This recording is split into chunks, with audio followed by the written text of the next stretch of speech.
Shalom again, Israel. Today's presentation will be called Days After the Passover and Feast of Unleavened Bread.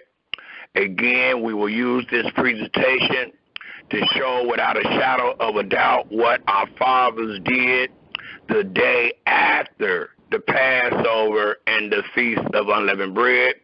And we are portraying this angle to compare it with our brothers and sisters' reenactment today. We are using this presentation to show our brothers and sisters that their reenactment is in vain and is not according to the instructions that the Creator gave to our fathers.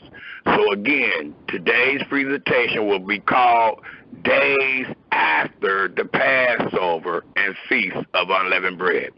Our brother Yamin Israel will read Psalms 77 and Psalms 102 for us all, and we will get into this great presentation. Shalom, Israel. Go ahead, brother.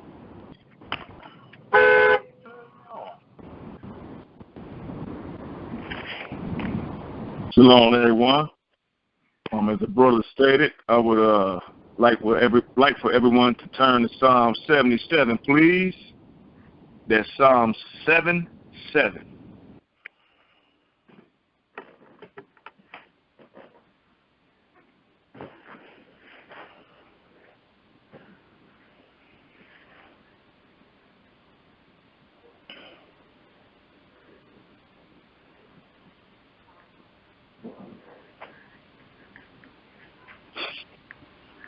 It reads, I cried unto Elohim with my voice, even unto Elohim with my voice, and he gave ear unto me. In the day of my trouble I sought Yahweh. My sword ran in the night and ceased not. My soul refused to be comforted. I remembered Elohim and was troubled. I complained, and my spirit was overwhelmed. Selah. Thou holdest my eyes waking. I am so troubled that I cannot speak. I have considered the days of old, the years of ancient times. I call to remembrance my song in the night. I commune with my own heart, and my spirit made diligent search. Will Yahweh cast off forever? And will he be favorable no more? Is his mercy clean gone forever? Does his promise fail forevermore? Hath Elohim forgotten to be gracious? Hath he in anger shut up his tender mercies? Selah. And I said, this is infirmity. But I will remember the years of the right hand of the Most High. I will remember the works of Yahweh. Surely I will remember thy wonders of old. I will meditate also of all thy work and talk of thy doings. Thy way, O Elohim, is in the sanctuary. Who is so great a Elohim as our Elohim? Thou art the Elohim that doest wonders. Thou hast declared thy strength among the people. Thou hast with thine arm redeemed thy people, the sons of Yaakov and Yosef, Selah. The waters saw thee, O Elohim. The waters saw thee. They were afraid. The depths also were troubled. The clouds poured out water. The skies sent out a sound. Thine arrows also went abroad. The voice of thy thunder was in the heaven. The lightnings lightened the world. The earth trembled and shook. Thy way is in the sea, and thy path in the great waters. and thy footsteps are not known. Thou leddest thy people like a flock by the hand of Moshe and Aharon. Hallelujah. Hallelujah. I would like everyone to turn to Psalms 102, please. That's Psalms 102.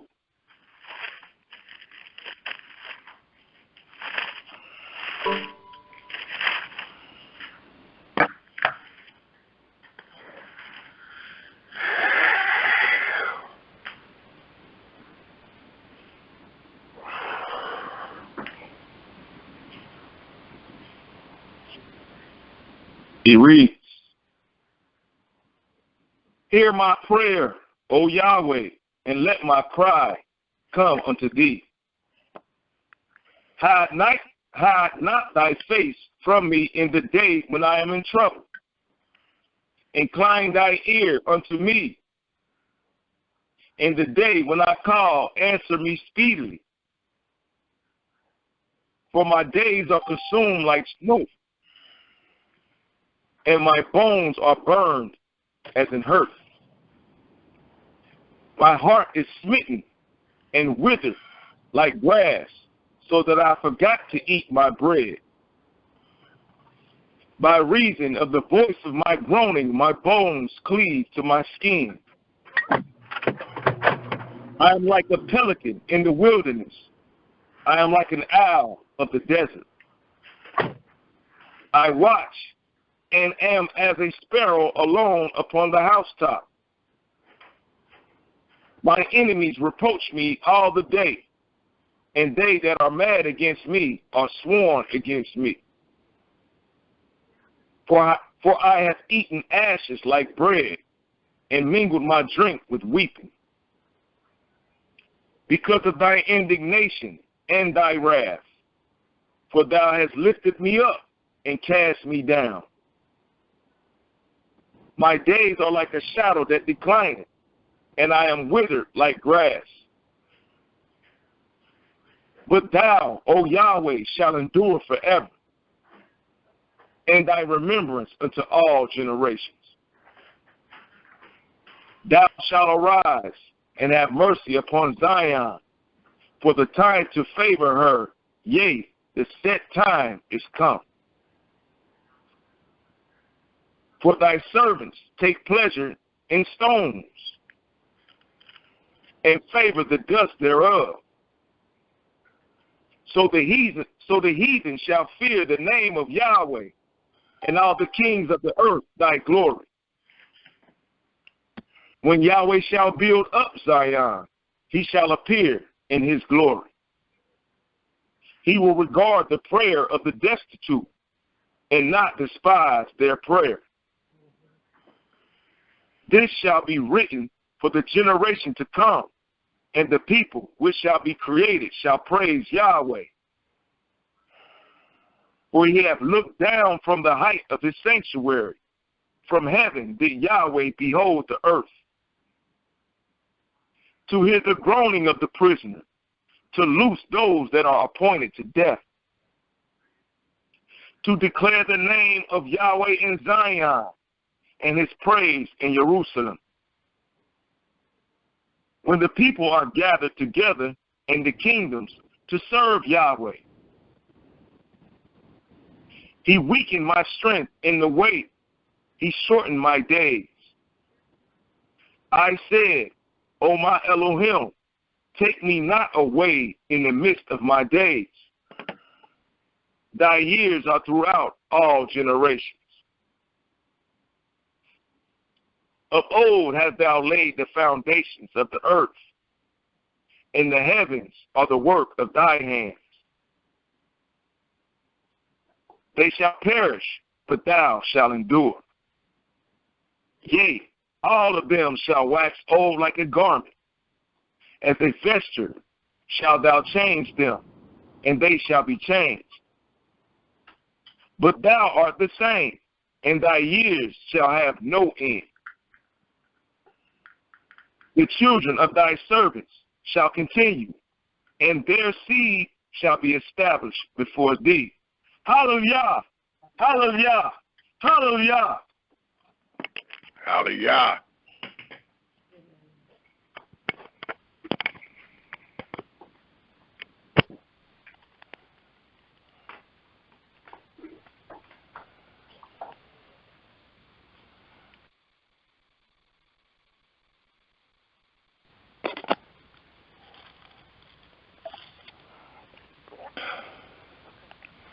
Hallelujah, hallelujah, and hallelujah, and shalom, Israel. Again, today's presentation will be called Days After the Passover and Feast of Unleavened Bread. We are using this presentation platform to reprove our brothers and sisters again, to show them that they have not done anything, and all that they thought they have done is truly in vain.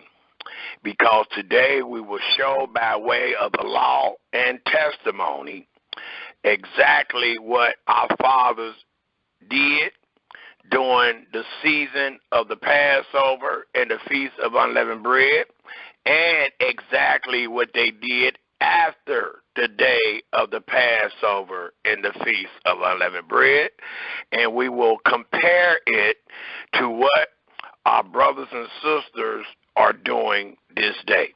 And we will show by this presentation that our brothers and sisters' reenactment is in vain, because they are not paying any attention to the instructions.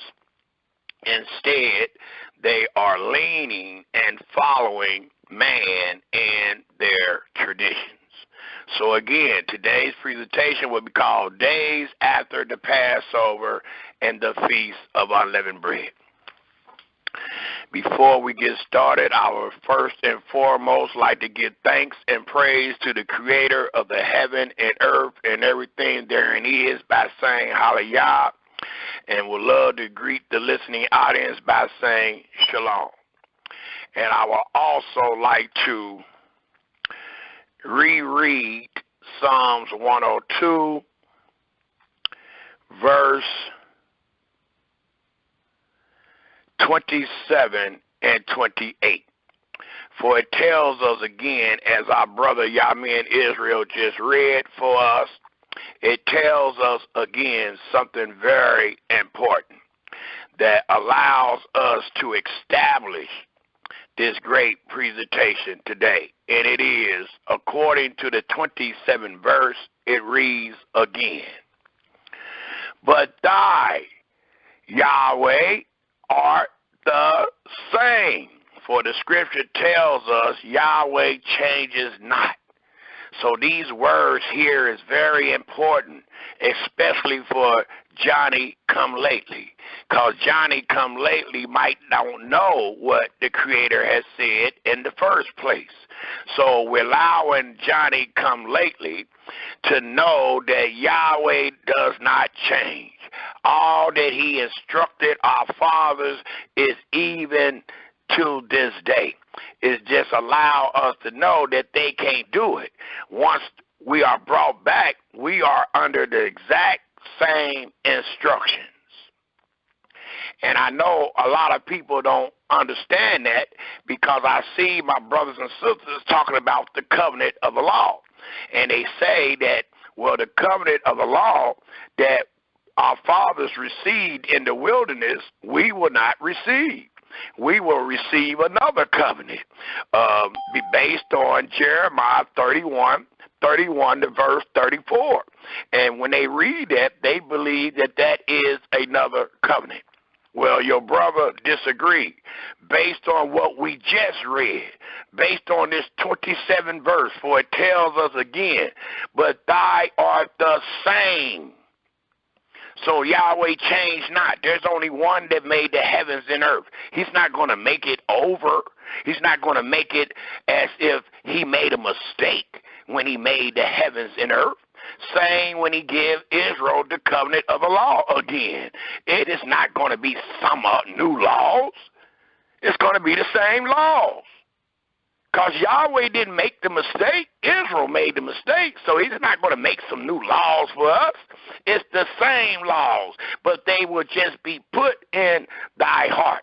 When they were given to us in the wilderness, they were not put in our heart. Thus, we read in Deuteronomy, the 5th chapter, the 27th verse, it told us that the children agreed to do all that Yahweh had said. Right after it told us that, the Almighty spoke again, and he said, only if they had a heart.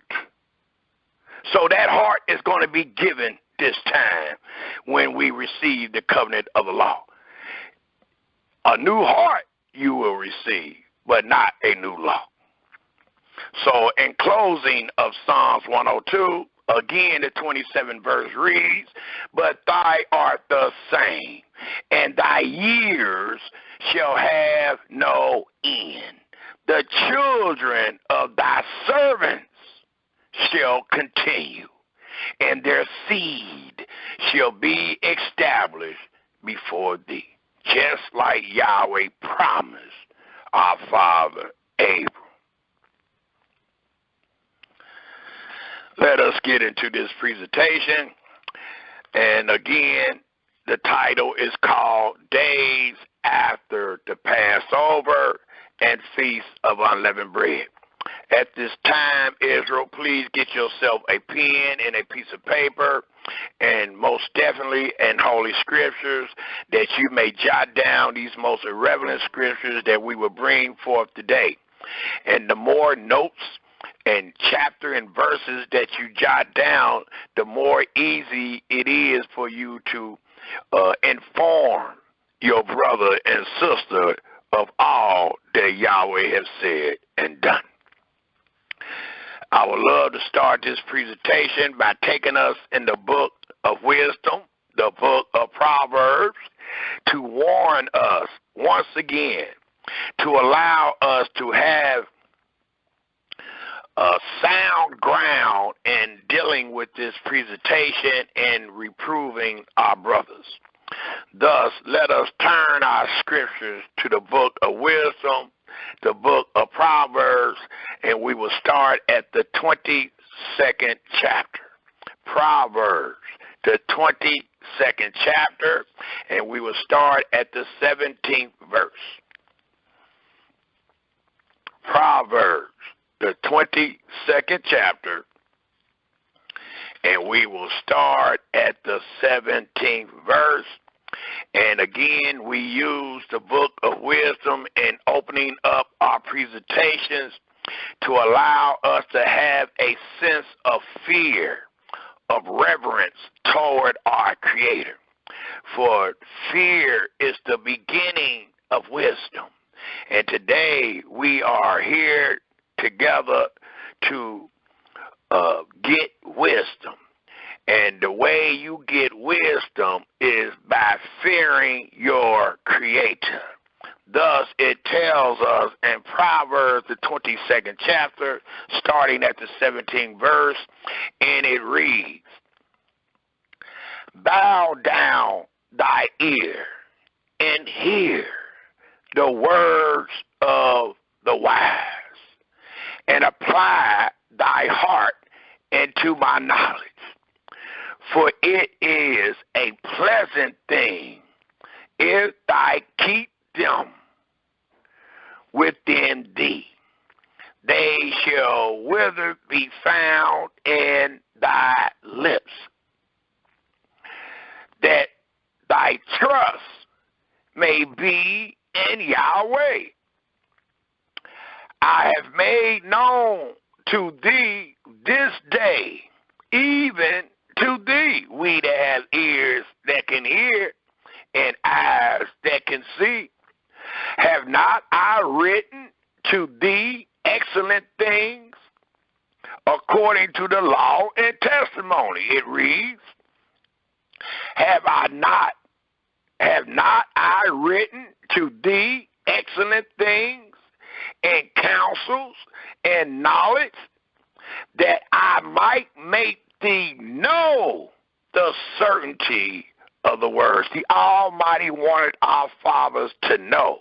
Well, today it shows that Israel, being Johnny-come-latelys, are truly under tradition because they don't know today what the instructions read, and the words that they use are not certainty, nor are they certainty of the words of truth. That thou mightest answer. Please take note why Yahweh wanted us to know these things. That is the only way that we can bring forth this presentation today. Because if I didn't know these things, I wouldn't be able to present them. Thus it reads, again in the 21st verse, and that will be the last verse that I will read, the 21st verse, that I might make thee know the certainty of the words of truth. And that's what we are doing today. We are teaching Israel the certainty of these words of truth. That thou mightest answer the words of truth to them that sin into thee. And without the Almighty mercy, without him allowing us to be recipients of his great mercy and loving kindness, we would have not wakened up this morning, nor would we have had the breath to speak the words that we will speak this day. It also tells us in the book of wisdom, if we take a look at the 24th chapter of Proverbs, and it tells us in the 24th chapter of Proverbs, starting at the very first verse, and it reads, be not thy envious against evil men. And today, even though many of our brothers and sisters will not admit it, they are truly envious. They are envious of the so-called Edomites. They are envious of the white boy. They are envious of the Christian. They are envious of the Muslims. And many of us are even envious of our own brothers and sisters that have walked according to their own understanding, because they are in these cadasses and churches and synagogues and sanctuaries this week, last week, and next week, reenacting holiness in a land of defilement. So today, many of us are truly envious against evil men. But the Almighty said, neither desire to be with them. And many times in your enviness, you desire to be with them.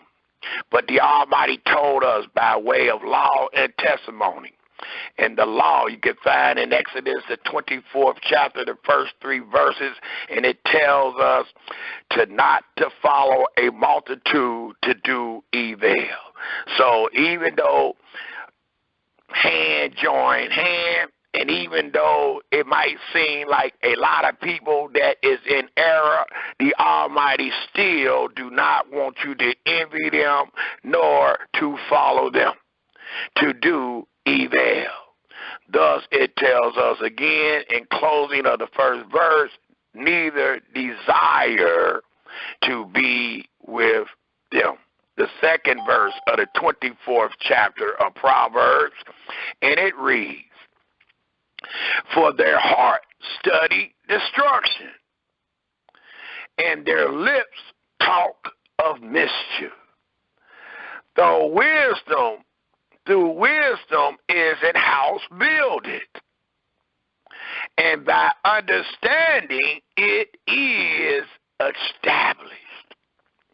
And by knowledge shall the chambers be filled with all precious and pleasant riches. A wise man is strong, yea, a man of knowledge increase strength.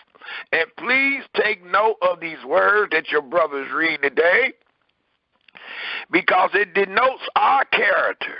It denotes the wise bringing forth the truth, the certainty of truth to them that have leaned upon their own understanding, that have eyes and can see not, that have ears and can hear not. Thus it tells us in the 5th verse, a wise man is strong, yea, a man of knowledge increase strength every day.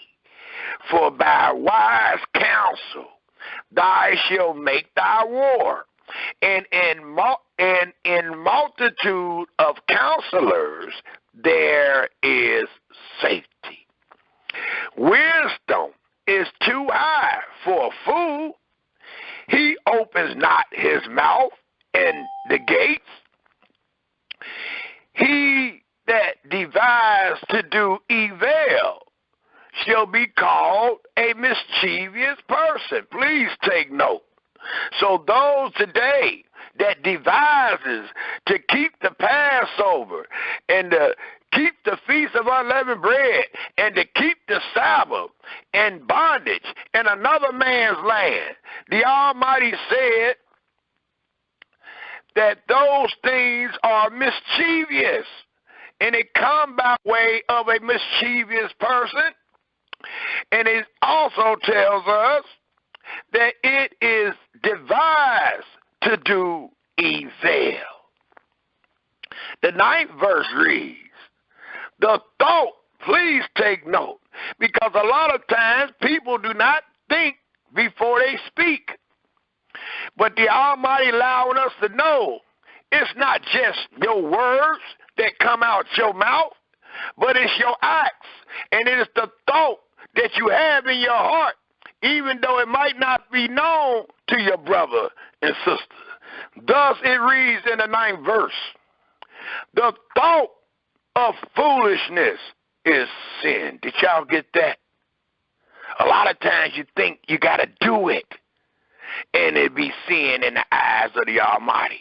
Well, the Almighty allowed the strong to tell you by way of wisdom that the thought of foolishness is sin. Just think about it. And you are truly a sinner in the eyes of Yahweh.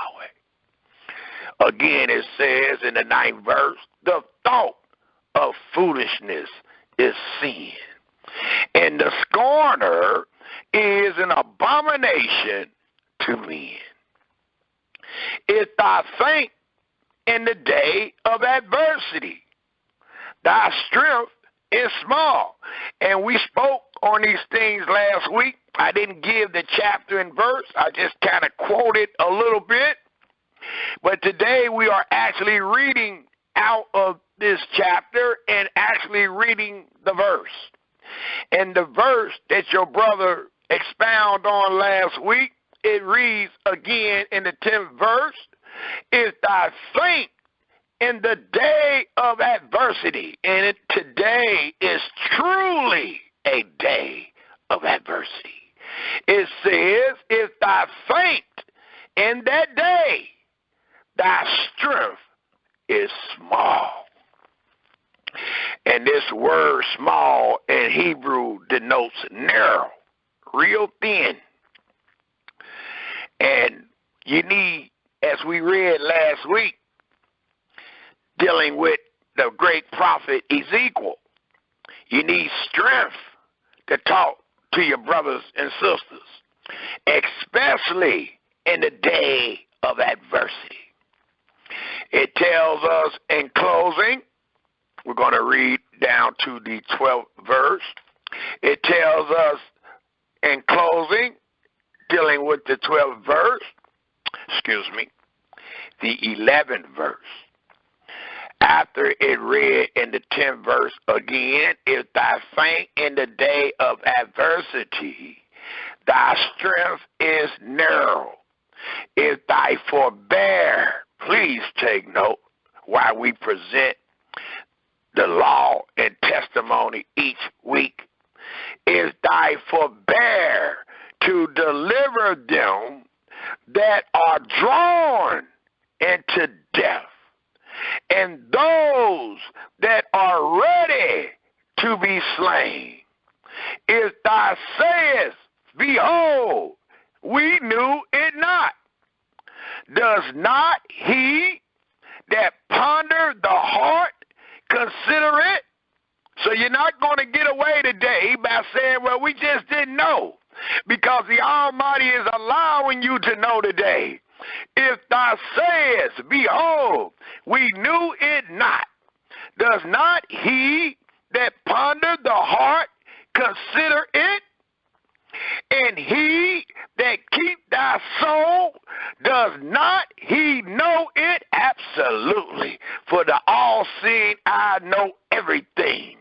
It reads, and shall not he, the creator of the heaven and earth, Yahweh, render to every man according to his works? So you better get to working, because don't think Yahweh don't see your work, nor the thought in your heart. It also tells us, while we in the book of wisdom, if we look at the 29th chapter of Proverbs, the 29th chapter, another chapter that your brother is using to instill in you the fear of Yahweh, that ye may depart from evil and open your ear and hear. Thus it tells us in Proverbs, the 29th chapter, starting at the very first verse. And it reads, he that's being often reproved, often corrected, hardens his neck, shall certainly be destroyed. And that without remedy. It will be no remedy for that individual. When the righteous are in authority, and this allows us to know if you're under the law today or not, for it tells us when the righteous are in authority, the people rejoice. Well, today the people ain't rejoicing. Here is another case of brutal murder, case after case. But we rejoicing. And if you truly was under the law, our brother Death would not be in that courthouse. It would be in our courthouse. But with us not being under the covenant of the law today, and our Creator not being among us, we are judged by the rod of man and by the stripes of the sons of man. Thus, you're going to find yourself in their courthouse, which do not represent justice at all, nor the instructions of your Creator. Thus it reads, Israel, again in the second verse, when the righteous are in authority, the people rejoice. But when the wicked bear rule, the people mourn. And there's a time for everything under the sun, Israel. And the time today is the time of mourning. Whoso love wisdom, rejoice his father. But he that keep company with harlots spend his substance. The king by judgment established the land, but he that received gifts overthrow it, for the gifts truly blind the eyes of the wise. The fifth verse reads, a man that flatters his neighbor spreads a net for his foot. And let me give a great example of a man flattering his neighbor, dealing with the season that has come upon us, which is called the Passover and the Feast of Unleavened Bread. And we are including the Sabbath. When a man tells you that you can keep Yahweh words wherever you are at, and the Almighty told us where to keep all, that is a way of flattering. He is flattering with his heart and hope that he can flatter your heart with his words.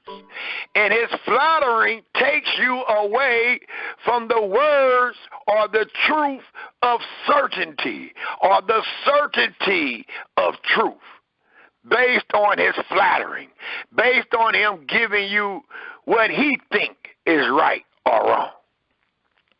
That is flattering. It tells us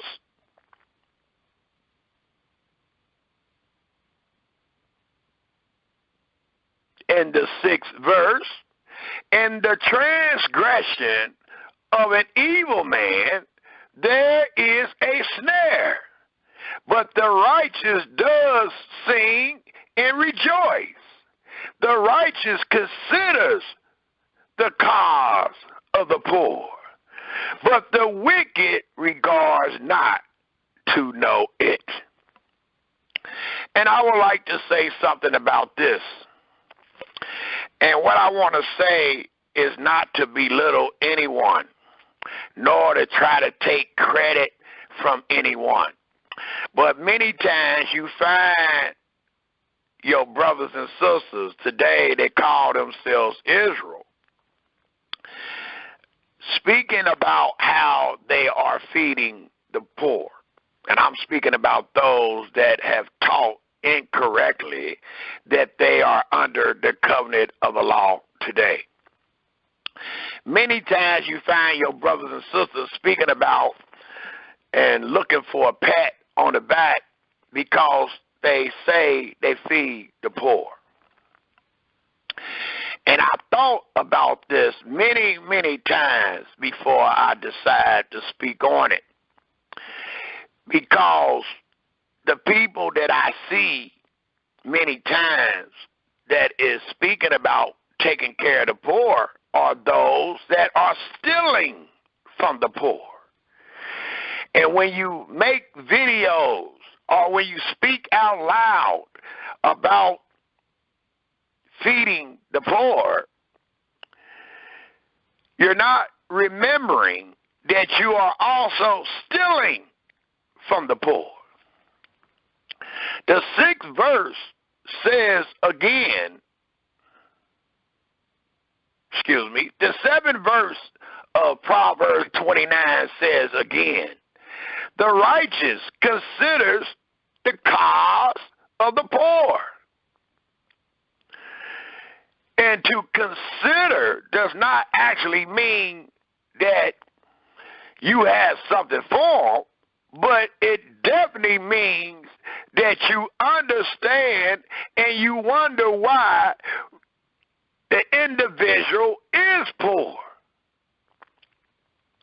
And if you do have it, most times, especially based under the second word, the righteous, if you were truly righteous, you would definitely consider the cause of the poor.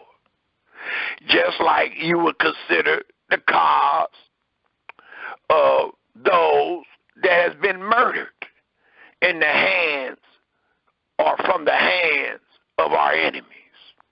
So the righteous does not just consider the cause of the poor, but they also consider the cause of the oppressed. My point I'm trying to make is, you got Muslims, you got Christians, you have many religions with our people in them that feed the poor. And it seems like the more wicked they are, the more they try to take care of the poor. it is known that Christianity is the largest religion in the world. And saying that, who feeds the poor more than Christians? The next one that's in line, according to my understanding, would be the Muslims. And then later on, in retrospect, you have these Johnny-come-latelys that have called themselves the children of Israel. Now, they want to brag about taking care of the poor. Well, again, in using this chapter and verse, it reads in the 7th verse again, the righteous considers the cause of the poor. To get an understanding of this verse, we must first understand who is the righteous. In the time of Proverbs 29, verse 7. And I will answer that for you.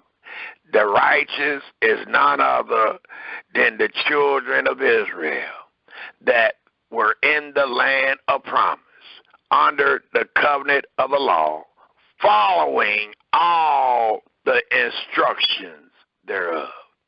For if you search the book of the law, one of them in particular, the book of the Deuteronomy, it will allow us to know that Yahweh said that the poor will be among us, and it was our duty, based on instructions, to take care of the poor under the covenant of the law in the land of promise.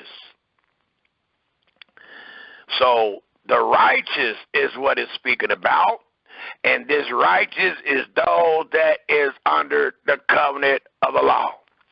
And how could you be considered the righteous based on verse 7 when you have added and taken away from all that Yahweh have instructed our fathers?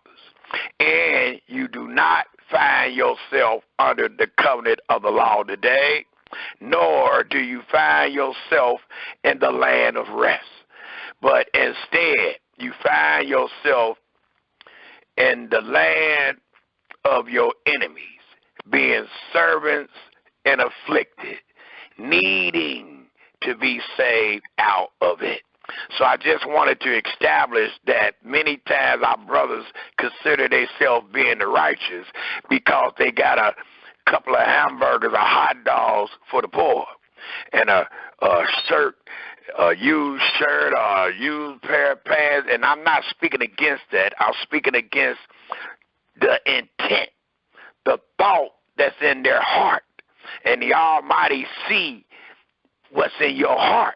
Even though you're giving that sandwich, even though you're giving that shirt, the Almighty see the intent in your heart. And it is not the intent of righteousness, because you have lied. You have lied to even be able to buy the little hamburger and hot dogs that you gave the people. You stole their money. Now you buy something that costs maybe $100 when you done stole $1,000. So to give 100 out of that 1,000 is nothing when it is done in wickedness, when it is done in the intent of evil and not righteousness. So I just wanted to expound on that 7th verse based on some things that have been on my mind and things that I have seen that have came out of the mouths of the children of Israel. The 8th verse reads, scornful men bring a city into a snare. And don't forget the comparison that I just made in verse 7 with the righteous considering the cause of the poor. Because if you say, well, no, brother, you're wrong. If that is the case, then the Christian is righteous, the Muslim is righteous, even the enemy. considered the poor at times, especially during the times of chattel slavery, and they did give you some water. They did give you some food here and there. They did consider, but they were not the righteous. The Almighty is speaking about the righteous consider the cause of the poor. And the righteous was found in the land of promise, and he was supposed to open up his hand wide to his poor brother and sister based on the instructions of the law, which none of these jokers are under this day. It tells us also in the 8th verse, scornful men bring a city into a snare, but wise men turn away the wrath. And we got to use wisdom. A lot of times we want to go ahead and fight, but you can't beat the enemy. And the only reason you want to fight is because you are not wise. If you was wise, the scripture says, but wise men turn away wrath. There is a way to turn away wrath, but to fight, and if you're not wise to know there is a way to turn away wrath, then you will be like one of the scornful men, and it will bring a city into a snare. The 9th verse, if a wise man contend with a foolish man, whether he rage or laugh, there is no rest between those two, because one is wise and the other one is a fool. They do not mix. Just like being free and being a captive does not mix. Just like being under the covenant of the law and not under the covenant of the law, they do not mix. So there will be no rest in their engagement. The bloody thirsty hate the upright, but the just seek his soul. So it's saying the bloody thirsty hate the upright, but the just is seeking his soul. He's seeking him from not being bloody and thirsty. He's seeking him to not hate his brother. A fool utters all his mind, but a wise man keep it in until afterwards. The last verse that I will read is this 12th verse, and please take note of the words and remember the lies that have been taught to thee. For it reads in Proverbs chapter 29, verse 12, if a ruler, and when I teach this word ruler, I am also applying it to the so-called leaders, teachers, mores, Kohanes, and any other fancy title that you want to take in leading the children of Israel.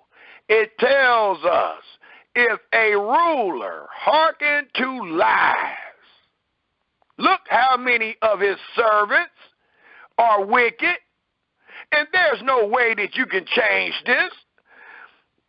There's no way that you can make this verse mean less than what it says. For it tells us, if a ruler hearken to lies, all, not some, not the ones that was sitting way in the back that didn't hear all that he said, but it says, all his servants are wicked. And why is that? Have you ever considered this verse and asked yourself in your search for wisdom, what do this mean? Why do all the servants have to be wicked? I was just passing out the Bibles. I was just making sure that the children had apple juice. I was just clapping. I was just singing. Why do all his servants have to be wicked? And the answer is because the one that is teaching you have hearkened to lies. And if he have hearkened to lies, what do you think he just taught you? So he is wicked for receiving the lie, and you are wicked for receiving the lie, and he is also wicked for teaching the lie. So even though you might have this man in this building as the ruler, as the leader, as the moray, as the teacher, as the elder, that individual have hearkened to lies. And what do you think he's going to teach you? That which he have hearkened into. So, again, in closing, in Proverbs 29, verse 12, it tells us again, and I would love for y'all to reflect on the many lies that have been taught to you, on the things that we are refuting our brothers and sisters on this day. For it tells us, if a ruler hearken to lies, all his servants are wicked. And I know a lot of people would love to fight against this, only because they don't possess wisdom, only because they don't fear Yahweh. But it is written, and it is written forever. So no matter what you come up with, these words still remain the same. If a ruler hearken to a lie, I don't care if it's about the Passover, the Feast of Unleavened Bread, the Sabbath day, tithes, marriage, if a ruler hearken to a lie, all, not some, all his servants are wicked. And to no longer to be the wicked, you got to undo the lie. Other than that, as the book of wisdom instructs, you will be wicked for following a multitude of lies. So you can't just chalk it up and say, well, I don't know. So the Almighty know my heart. He know, yes, he do. And we just read that. We just read about your heart in Proverbs 24. And he let you know what he expects in the days of adversity. And it lets you know if your heart will make you evil or not. So there's no way to get around verse 12. If a ruler hearken to lies, all his servants are wicked. I have two more places that I would like to go real quick dealing with wisdom. And that first place is in the book of Ecclesiastes.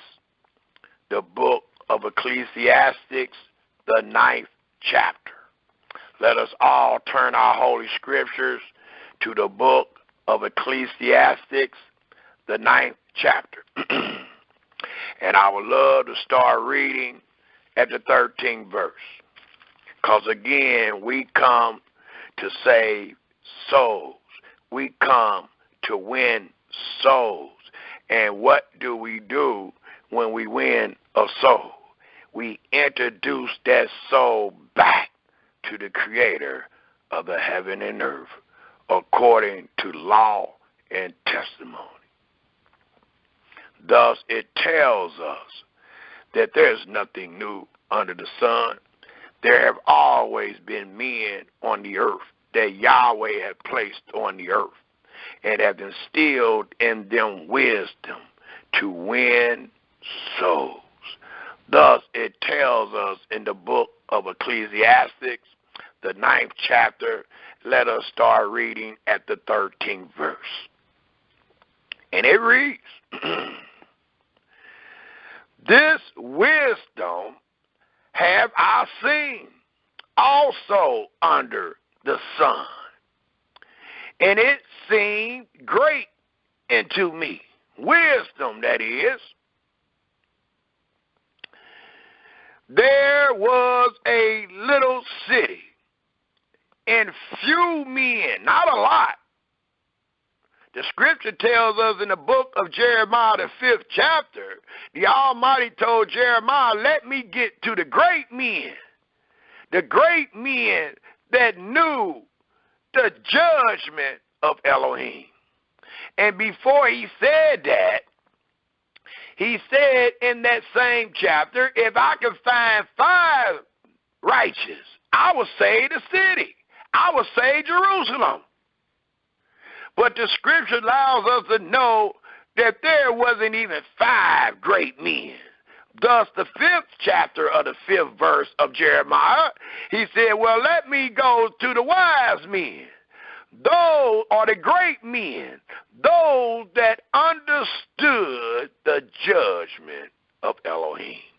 So you can have a whole city as we are in individual cities today. But you won't find a whole city of great men. Thus, it reads again in the 14th verse, there was a little city, and few men, real men, within it. And there came a great king against it, and besieged it, and built great bulwarks against it, like that snare we just read about. Now, there was found in it, in that city, a poor wise man. And he, by his wisdom, delivered the city. Yet, no man remembered that same poor man. Ain't that something? He saved your soul. He give you wise counsel and deliver you out of the snare you found yourself in, and that man is not remembered. Solomon calls it vanity. Here it reads in the 16th verse, then said I, wisdom is better than strength. Nevertheless, the poor man's wisdom is despised. Ain't that something? And it's so similar today when they hear the wise man speak true wisdom. It is often despised. It is not accepted. It is not greeted with love and willingness to obey the words of the Creator. But instead, it is greeted with murmuring and disrespect and name-calling and character assassinating.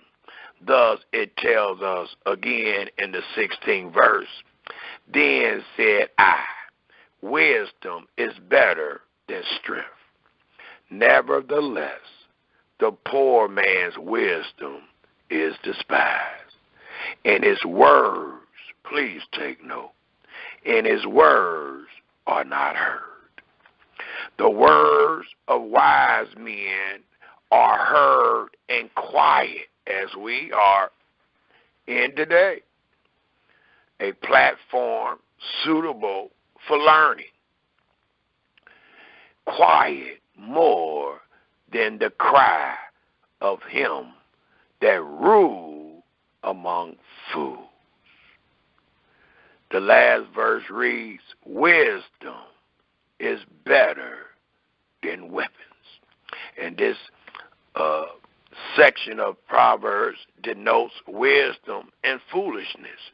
Thus, the 18th verse reads, Wisdom is better than weapons of war, but one sinner destroy much good. One individual that is perpetrating foolishness destroys much good. Even though the wise man have came and gave you the words of wisdom, gave you letter by letter of the instructions of your Creator, and then you have one sinner, one individual that refused to acknowledge and confirm every word of the instructions, the scripture says, destroy much good. Well, we're going to reestablish that good this day by the law and by the testimony. The last place that I would love to read and inform Israel is with the 12th chapter of the book of Ecclesiastes. Let us turn our scriptures to the 12th chapter of the book of Ecclesiastes and read these few last words of wisdom to instruct Israel to fear Yahweh and to hear and to depart from evil. Thus it tells us in the 12th chapter of Proverbs dealing with wisdom, it tells us, if we start reading at the 9th verse, and we will read to the 14th verse in the book of Ecclesiastes, the 12th chapter, we're going to start reading at the 9th verse. And it is the conclusion of all that I have just stated out of the book of wisdom. And it reads in the 9th verse, out of all that we have read thus far, it says, and moreover, because the preacher was wise, he still taught the people knowledge. Yea, he gave good heed and sought out and set in order many proverbs. The preacher sought to find out acceptable words, and that's what we do many times. Many times today, being in darkness, gross darkness to people, being servants and afflicted, being Johnny-come-latelys, being in the darkness. Many times we have to find acceptable words, and the acceptable words must be based on the words of the law and the testimonies. Thus it reads, the preacher sought to find out acceptable words, a proper perspective, and that which was written was upright, even words of truth. The words of the wise are as galls, and as nails fastened by the masters of assemblies, which are given from one shepherd to another. And further by these, my son, be admonished of making many books. There is no end.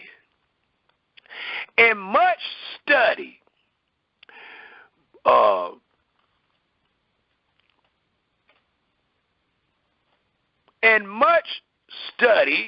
is a weariness of the flesh. So let us hear the conclusion of the whole matter. All that I have stated dealing with the books of wisdom this was to instill the fear of Elohim in thee. Thus the 13th verse reads, let us hear the conclusion of the whole matter.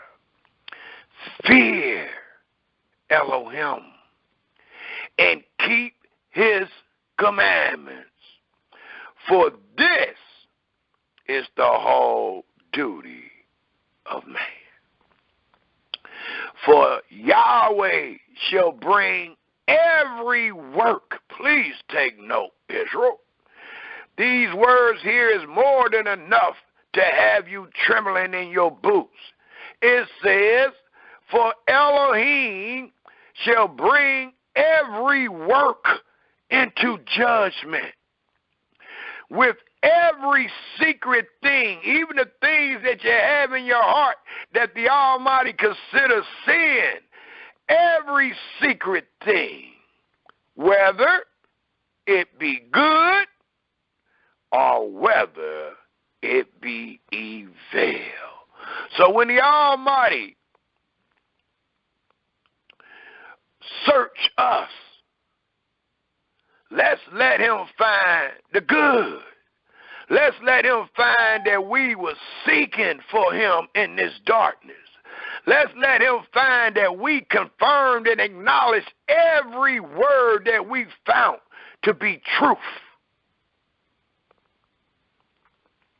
Even in dealing with this presentation today, which is called again, the days after the Passover and the Feast of Unleavened Bread. Let us also turn our scriptures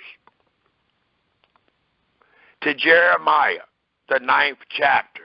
Jeremiah, the 9th chapter. For we are to fear Yahweh and to depart from evil. And our hearts is to be after our Creator by acknowledging and confirming every word. Because Yahweh loving kindness is greater than life. And usually I don't say it like that before I ask the question. And the question I usually ask Israel is, what is greater than life? And that's a hard question if you don't have wisdom. What is greater than life? Well, I already let the cat out the bag. And it is Yahweh's loving kindness toward us. It is so great that it is greater than your individual life. You are living only because of his loving kindness. Let us turn our scripture to Jeremiah, the 9th chapter. And I want to use these few chapter and verses to motivate you to be willing to hear all that Yahweh has said and to be willing to follow the instructions thereof, just because you have just learned that Yahweh loves you so much, even though you find yourself in trials and tribulations, even though you find yourself being servants and afflicted, still Yahweh loves you more than anything. Out of all that he have created, he have loved you more. Thus it reads in Jeremiah, the 9th chapter, the 23rd and the 24th verse. And it reads, thus said Yahweh, let not the wise man glory in his wisdom, neither let the mighty man glory in his might. Let not the rich man glory in his riches, speaking about boasting, but let him that glorieth glory in this, as we do each and every day, when we bring forth these presentations to refute and to reprove and to correct our brothers and sisters. Thus it reads in the 24th verse, which will be the last verse I will read in this chapter. But let him or let them that glorieth glory in this, that he understand. For the scripture tells us wisdom is the principal thing. Therefore get wisdom. But in all thy getting, get understanding. So the Almighty tells us by way of the prophet Jeremiah, but let him that glorieth glory in this, that he understand and know me, that I am Yahweh, which exercise loving kindness, judgment, and righteousness in the earth. And that's why we will not allow our brothers and sisters get away with the Sabbath. Every time they speak about the Sabbath, we're going to let them know that we glory in Yahweh, that we have understanding, and that we know that Yahweh is the creator of the heaven and earth, which exercise loving kindness and what? Judgment. So you're supposed to bring up that judgment every time your brother speak about the law. For this is what you're supposed to glory in. This is what you're supposed to boast in. The Almighty even called in Jeremiah the 5th chapter, the 5th verse, the great men, those that knew the judgment of Yahweh. So if you want to boast, if you want to glorify yourself, if you want to tell somebody you're wise, well, make sure you allow them to know that it is Yahweh which exercise loving kindness, judgment, and righteousness in the earth. And let them know, for in these things I delight. So don't tell me you're under the Sabbath. Don't tell me that the Sabbath is perpetual. Don't tell me that Yahweh said keep the Sabbath wherever you're at, and then tell me that don't worry about the judgment, because you just allow me to know that you truly don't have wisdom, knowledge, nor understanding. Because as it read at the end, for in these things Yahweh delight. Or it reads, for in these things I delight. Said who? Yahweh. And in closing, I have two more places I would love to go to establish this great loving kindness, and it should allow us to even want to hear all that Yahweh said even more so. It tells us, if we turn our scriptures to Psalms 63, that'll be the last one I will use, and then we'll jump straight into the presentation. Psalms 63. I must back up all that I teach. And we must continue to inform the children of Israel what our Creator delights in. And it tells us what our Creator delights in. We just read it. And the psalmist verifies it according to Psalm 63. And it tells us in Psalm 63, I'll just read the first 3 verses. And it reads, O Elohim, thy art our Elohim, early will we seek thee. Our soul thirsts for thee. Our flesh longeth for thee in a dry and thirsty land, America and abroad, where no water is, to see thy power and thy glory, so as I have seen thee in the sanctuary.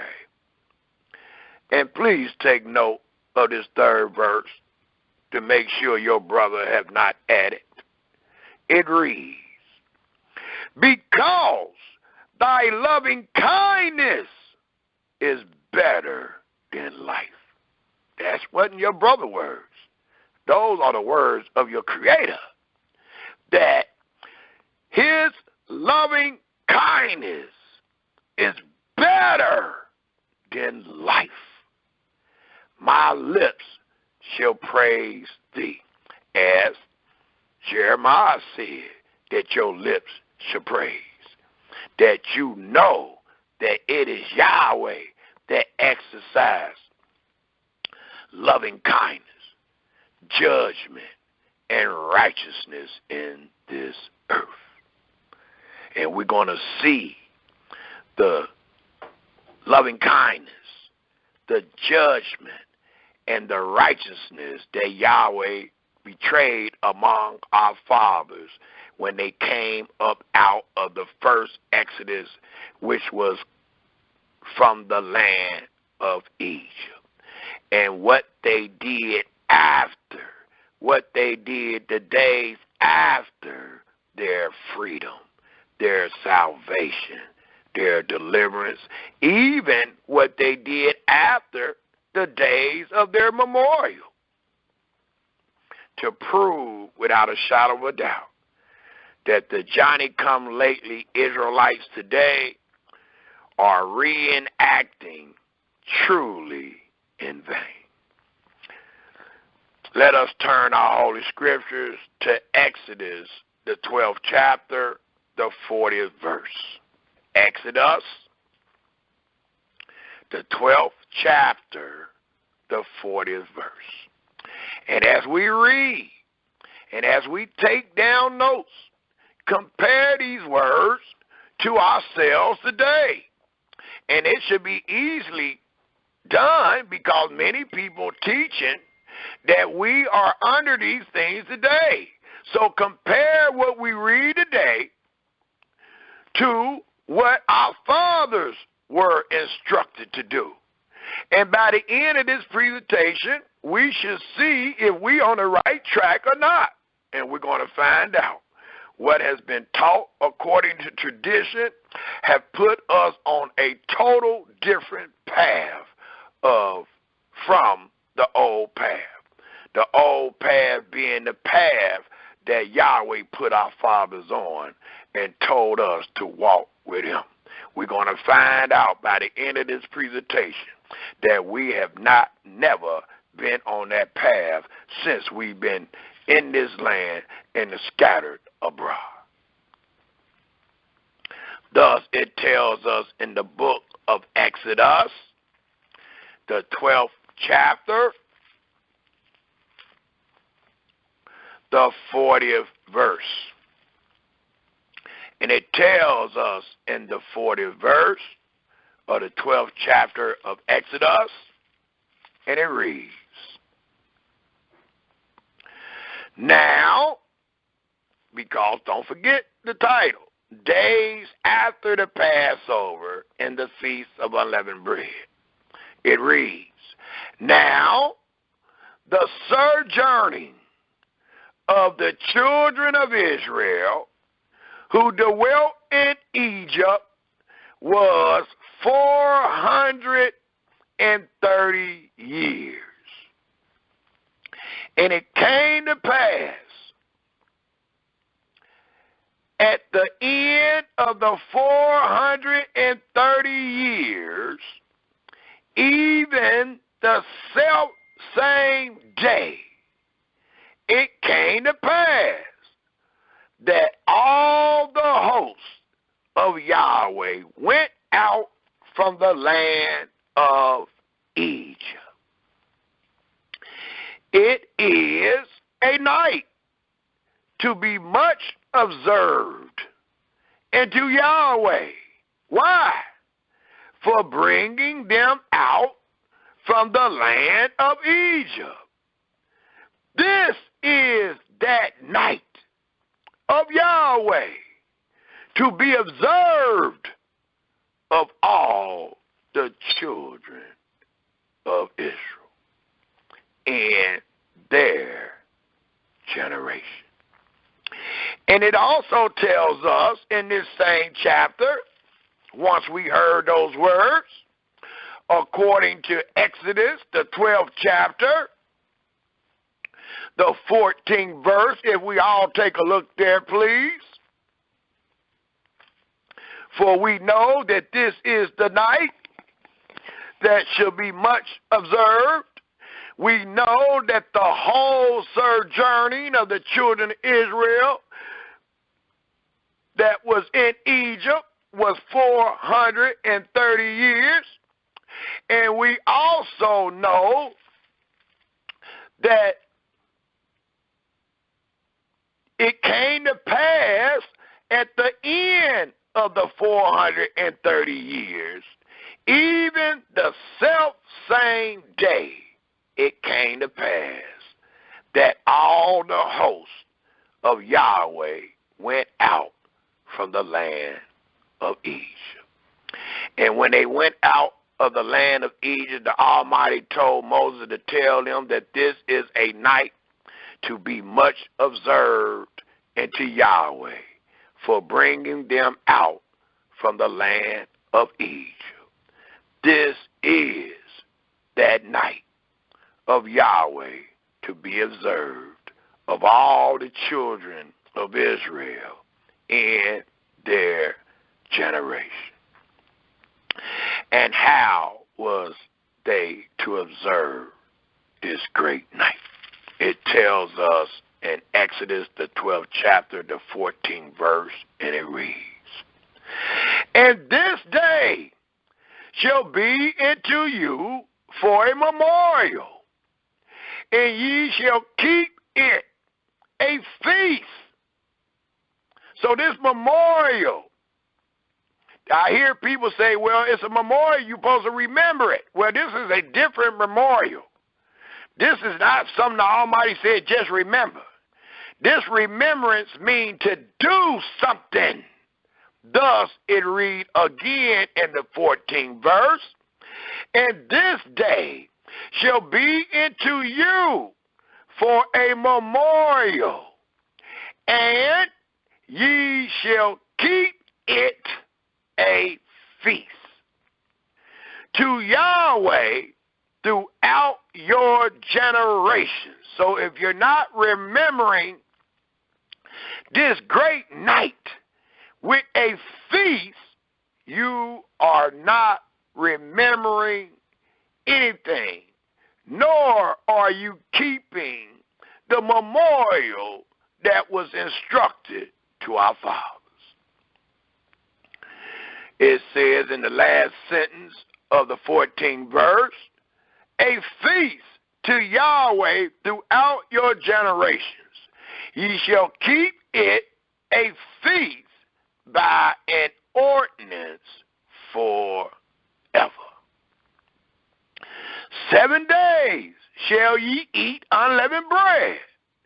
Even the first day ye shall put away leaven out of your houses, for there was no leaven even eaten with the Passover meal. And then the first day, the day break, there was no leaven supposed to be found in your house, all the way from the 14th day at evening to the 21st day at evening, which gives you 7 days. Thus it reads in the 15th verse, 7 days shall ye eat unleavened bread. Even the first day ye shall put away leaven out of your houses. For whosoever eat leavened bread from the first day until the 7th day, that soul shall be cut off from Israel. Well, you don't have to worry about that today because you are already cut off. There is no holy convocation today. The 16th verse reads, and in the first day there shall be an holy convocation. So you're missing that also. And in the seventh day there shall be an holy convocation to you. And let's stop, because I think that just went over many of your heads. When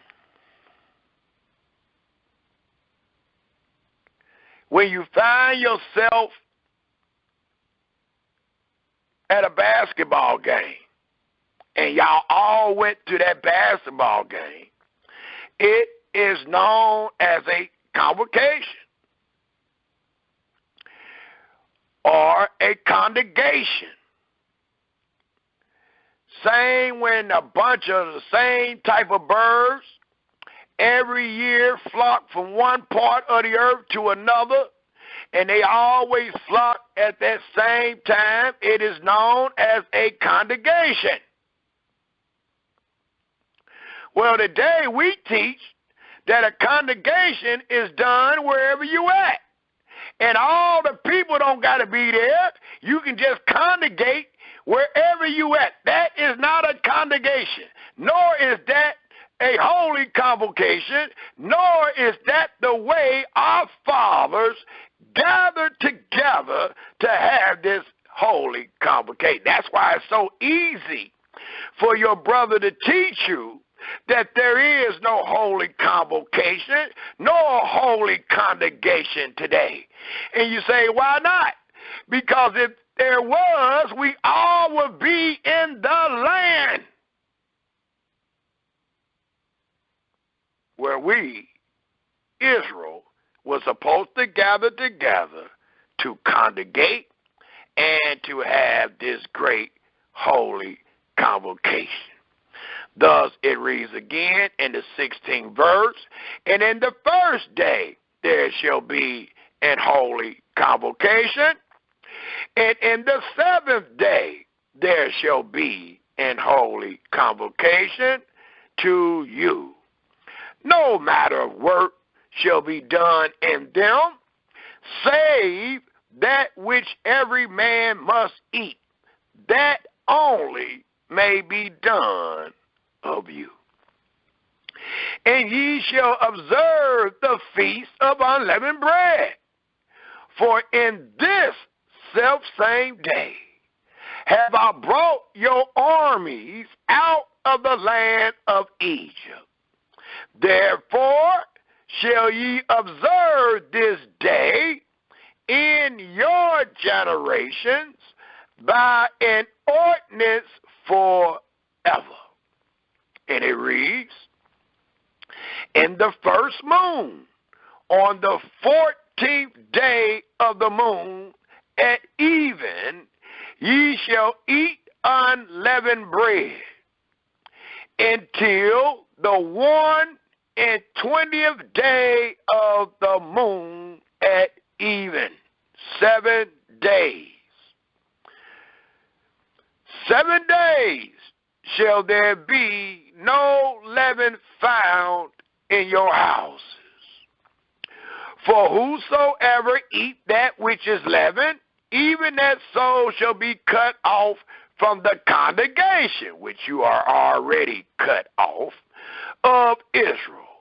Whether he be, please take note of the destination of the congregation. For it tells us, out of all the people on the earth, it reads,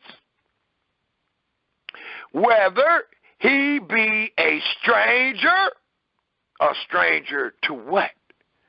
Or a stranger from where? If it says, whether he be a stranger or born in the land. So it allows us to know who is these people and where is these people that is under these ordinances. and it is a stranger that is with you, or it is the person born in the land. And the great question should be, what land? Because they find themselves in Egypt. So it allowed us to know that there was a particular land, there was a particular place of genealogy where Israel, or geography, where Israel was to go. And it was none other than the promised land, the land of promise, the land of rest, the promised land that was promised to Abraham, Isaac, and Jacob in their seed. Thus, the stranger was one that sojourned among you, and the other individual that was under these ordinances are those born in the land. And that is neither one of us. The 20th verse reads, ye shall eat nothing leavened. In all your habitations shall ye eat unleavened bread. In all your habitations. Then Moses called for all the elders of Israel and said unto them, draw out and take you a lamb according to your families, and kill the Passover. And ye shall take a branch of hyssop, and dip it in the blood that is in the basin, and strike the lintel and the two side posts with the blood that is in the basin. And none of you shall go out at the door of his house until the morning. For Yahweh will pass through to smite the Egyptians. And when he sees the blood upon the lintel and on the two side posts, Yahweh will pass over the door and will not suffer the destroyer to come in into your houses to smite you. And ye shall observe this thing for an ordinance to thee and to thy sons forever. And it shall come to pass, for there's a time for everything under the sun, when ye be come to the land. Please take note. When these things was to come to pass, and where you would be, you would not be still in Egypt. You didn't keep the memorial in Egypt. It says, and it shall come to pass when ye be come to the land which Yahweh will give you, according as he hath promised, that ye shall keep this service. That is more than enough evidence to prove without a shadow of a doubt everything that Israel was doing in America and abroad concerning the Passover, concerning the Feast of Unleavened Bread, concerning the Sabbath, concerning the covenant of the law. You are doing in vain, because you are not come to the land which Yahweh will give you. For it told us in that last sentence of the 25th verse, according as he had promised, that ye shall keep this service. For those that fear Yahweh, this verse should be more than enough to stop doing what you are doing and stop reenacting tradition. Because that's all you're doing. You have never reenacted this ordinances because you've never been in the place. It tells us in the 26th verse, and it shall come to pass when your children shall say unto you, days after, even that day, but I'm teaching based on his presentation, days after. It says, what means ye by this service? Why did you do that service? Why did you do the ordinances of that service? And it says that ye shall say with the words of certainty, don't be lying to your children, that ye shall say, it is the sacrifice of Yahweh's Passover, who jumped over the houses of the children of Israel in Egypt, when he smote the Egyptians and delivered our houses, and the people bowed the head and worshipped. And the children of Israel went away and did as Yahweh had commanded Moses and Aaron, so did they. So it allows us to know about these ordinances and what our children shall ask us about these ordinances when we find ourselves in the land of promise. No other time.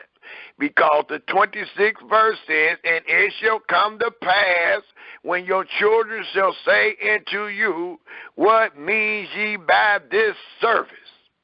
So it's not saying that they said these things in Egypt, but it does tells us that our children would ask those things while we find ourselves in the land of promise, diligently executing the ordinances of the Passover and the Feast of Unleavened Bread.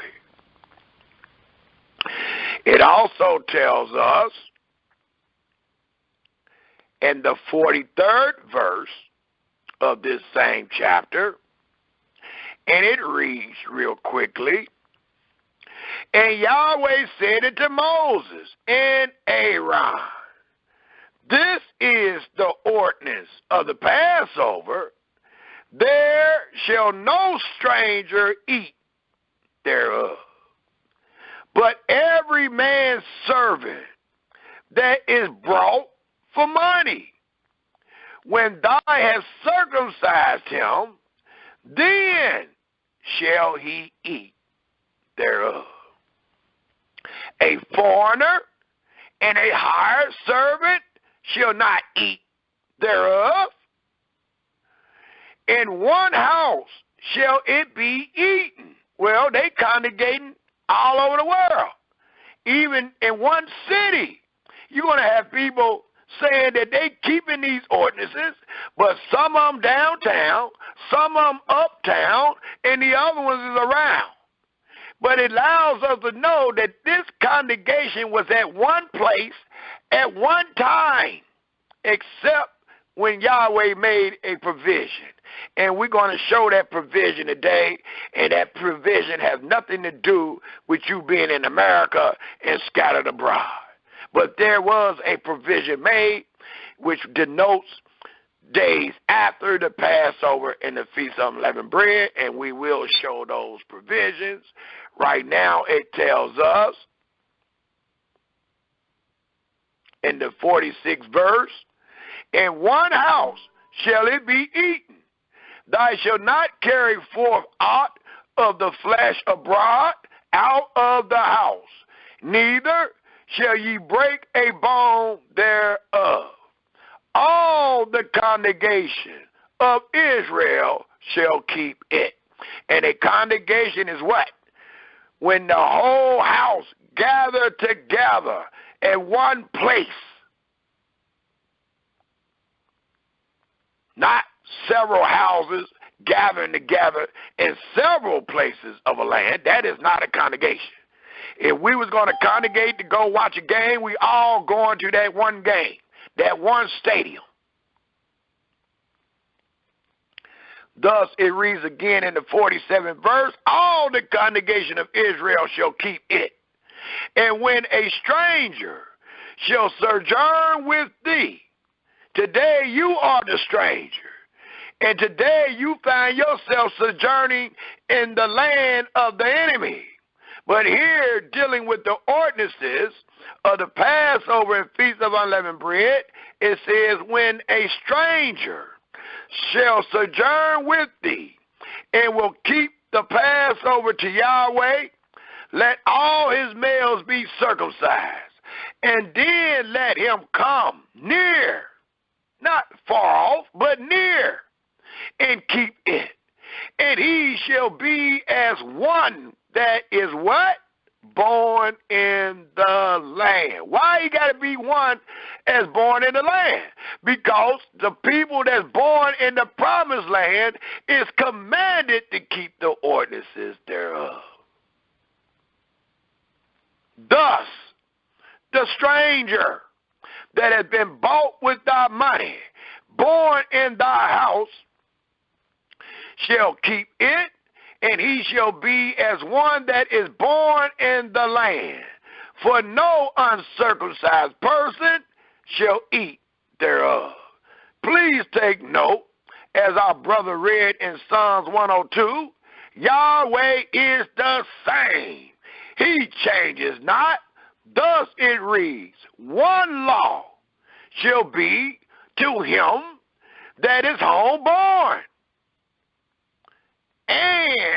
and to the stranger that sojourn among the homeborn. Thus did all the children of Israel, as Yahweh commanded Moses. Not today, but they did at this time. And Aaron, so did they.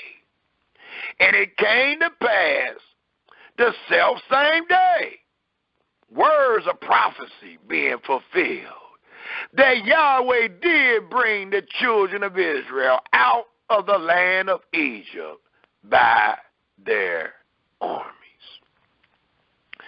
The 13th chapter tells us, starting at the very first verse, and it reads, and Yahweh spake unto Moses, saying, sanctify unto me all the firstborn, whatsoever opened the womb among the children of Israel, both of man and of beast, it is mine, based on the deliverance of the children of Israel, based on Yahweh allowing the deaf angel to pass over you. So since Yahweh allowed the deaf angel to pass over you, the firstborn is his. Thus it reads in the 3rd verse. And Moses said unto the people, remember this day in which ye came out from Egypt, out of the house of bondage, for by strength of hand Yahweh brought you out from this place. And this bringing out was by way of force, by way of strength, by way of might. That's why we owe the Creator our privilege, our the word I'm looking for, our agreement. We owed up for all that he have done. We are his servants. We are to follow and obey him because of all that he have done, because he saved us. Thus it reads, the last sentence of the 3rd verse, for by strength of hand Yahweh brought you out from this place. There shall no leavened bread be eaten. This day came ye out in the month Abib, and it shall be when Yahweh, please take a note, there is a time for everything under the sun. Please pay attention to the instructions. It tells us exactly when to do what. Thus it reads in the 5th verse, and it shall be when Yahweh shall bring thee into the land of the Canaanites, and the Hittites, and the Amorites, and the Hivites, and the Jebusites, which he sware unto thy fathers to give thee, a land flowing with milk and honey, that thou shalt keep this service in this month. For those that fear Yahweh and have avouched to depart from evil, this should be more than enough for you to stop reenacting the traditions that have been taught by man. For it truly tells us when and where. The 6th verse reads, 7 days thou shalt eat unleavened bread, and in the 7th day shall be a feast to Yahweh.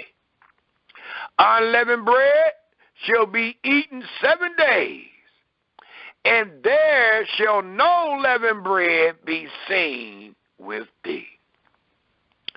Seen, it says, so you wasn't supposed to eat it, nor was it supposed to be seen with thee. Neither shall there be leaven seen with thee in all thy quarters. The land consists of 4 quarters. Well, the Almighty is saying that there should be no leaven seen in all thy quarters. That denotes the whole land.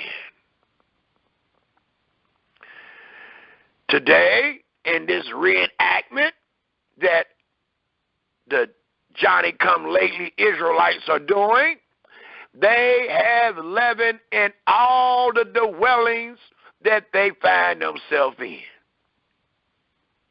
They might not have it in their house, as they say out their mouths, but every other quarter, every other place of that quarter, leaven is seen, unless they are blind. It tells us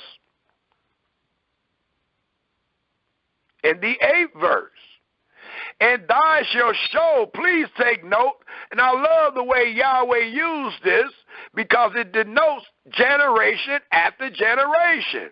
Thus it reads in the 8th verse, and thou shalt show thy son in that day, saying, this is done because of that which Yahweh did unto me, when I, not when you might weren't even born, but when I came forth out of Egypt.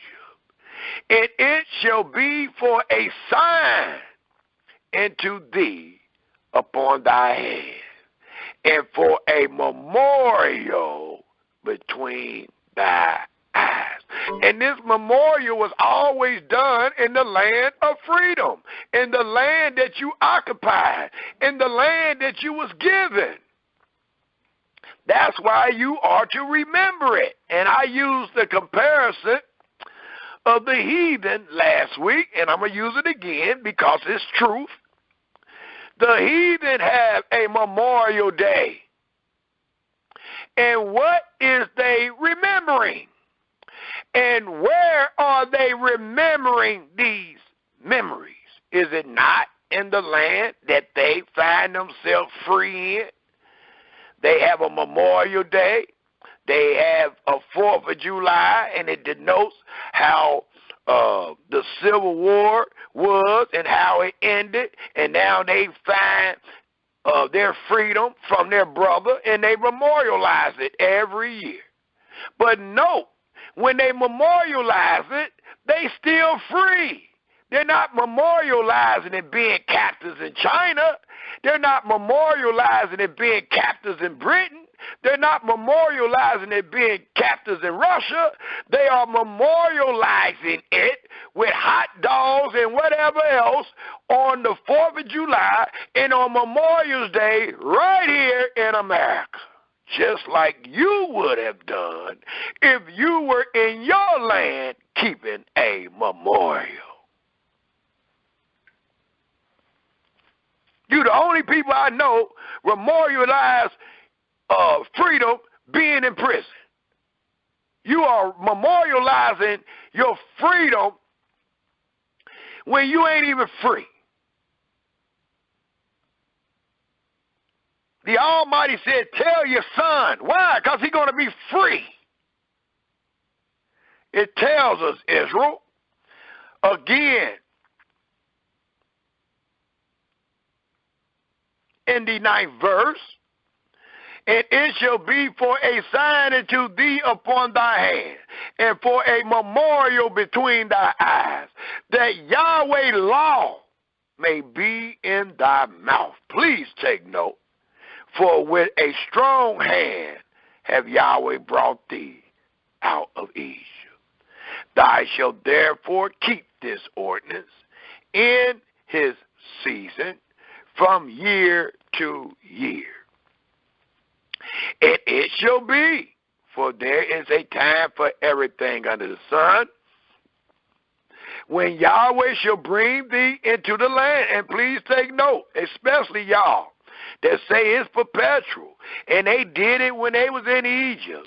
They did it in the wilderness. Well, let's read. It says, and it shall be, when Yahweh shall bring thee into the land of the Canaanites, as he promised, as he swore unto thee and to thy fathers, and shall give it thee. Look at this. And none of you do this. I don't even hear you talk about it because you know nothing about the Passover. It says that thou shalt set apart unto Yahweh all that open the metric, all that belonged into Israel, man and beast. So don't just say, oh yeah, I already offered my son. That ain't what it said. Man and beast. And you never offered your son in this land. You were never able to redeem your son in this land. For it tells us, Israel,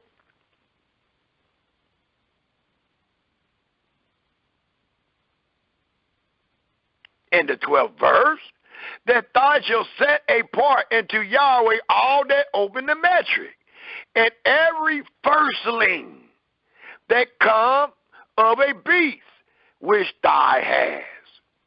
The males shall be Yahweh, the males of the firstlings of the animals, and the males that came from you. And then it reads, and every firstling of an ass, for it is truly a beast, but based on the ordinances, this is what we're supposed to do. It says, and every firstling of an ass thou shalt redeem with a lamb. If you know nothing about redemption, a great chapter to read is Leviticus, the 27th chapter. Leviticus have 27 chapters. Well, the 27th chapter is a great chapter to go to get understanding about redeeming. What do it mean to redeem? How did our fathers redeem an ass with a lamb? And Leviticus, the 27th chapter, is a great chapter to read to get that answer. It tells us in the 13th verse again, and every firstling of an ass thou shalt redeem with a lamb. And I am reading all of this because we need to know all that Yahweh said. But we also are comparing the days after the Passover and the Feast of Unleavened Bread with the days of our brothers and sisters. And we are showing that they have done nothing of all that he have instructed our fathers, because they can't. Let's read. It says,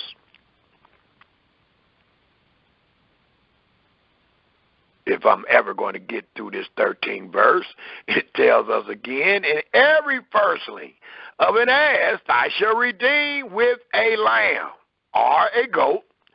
And if thou wilt not redeem it, you refuse to redeem it, you refuse to give something else in its place, the scripture says, then thou shalt break his neck. And you ain't even done this. And all the firstborn of man among thy children shall thou redeem. And when it says, shall thou redeem, if you know nothing about Leviticus, the 27th chapter, then you know you have never done it. And once you know something about Leviticus, the 27th chapter, you know that you have never redeemed your son. It tells us in the 14th verse, then and it shall be, when thy son asks thee in time to come. Please note, I love the way Yahweh had this set up, because it denotes generation after generation in a particular land. And these acts are being perpetrated in this land. And a new generation is born. Ask thee, what means ye by this service? And guess what? The memorial bounces right back up. Not just to the father that's doing it, but to the child. And the child will not find themselves in captivity talking about what you doing. But instead, they will find themselves in the land of promise, free, blessed, under the covenant of the law.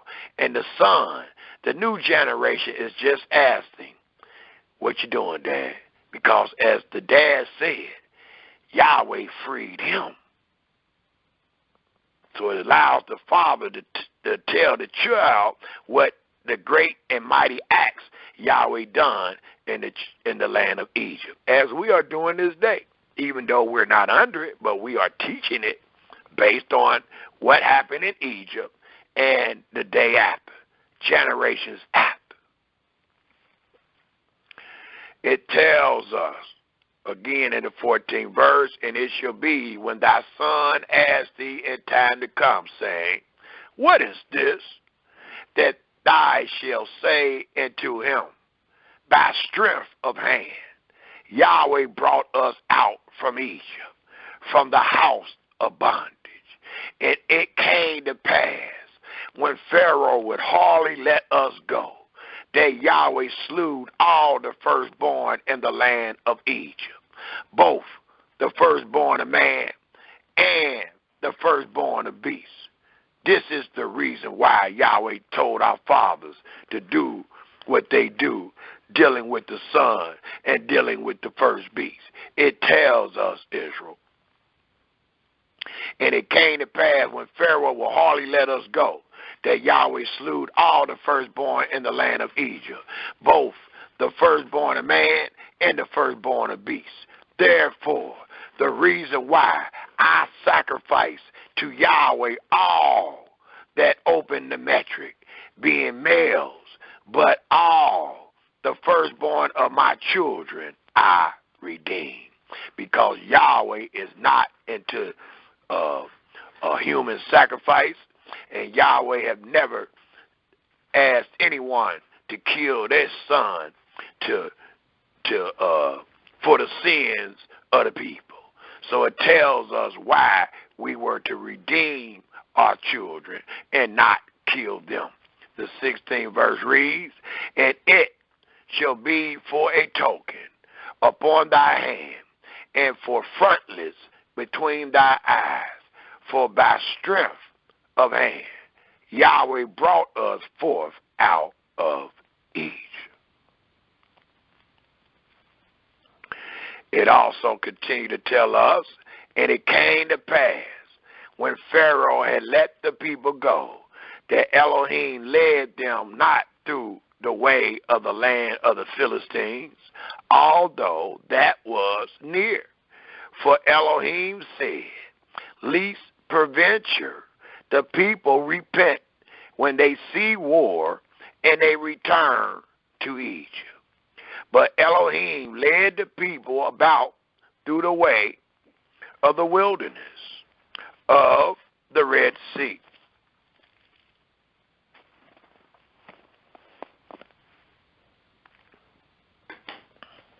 And it tells us, one second. And the children of Israel went up harnessed out of the land of Egypt together, a great congregation. And Moses took the bones of Joseph with him, for he had strictly sworn the children of Israel, saying, Elohim will surely visit you, and ye shall carry up my bones away hence with you. And they took their journey from Succoth and encamped in Etham and the edge of the wilderness. And Yahweh went before them by day in a pillar of a cloud to lead them the way, and by night in a pillar of fire to give them light to go by day and night.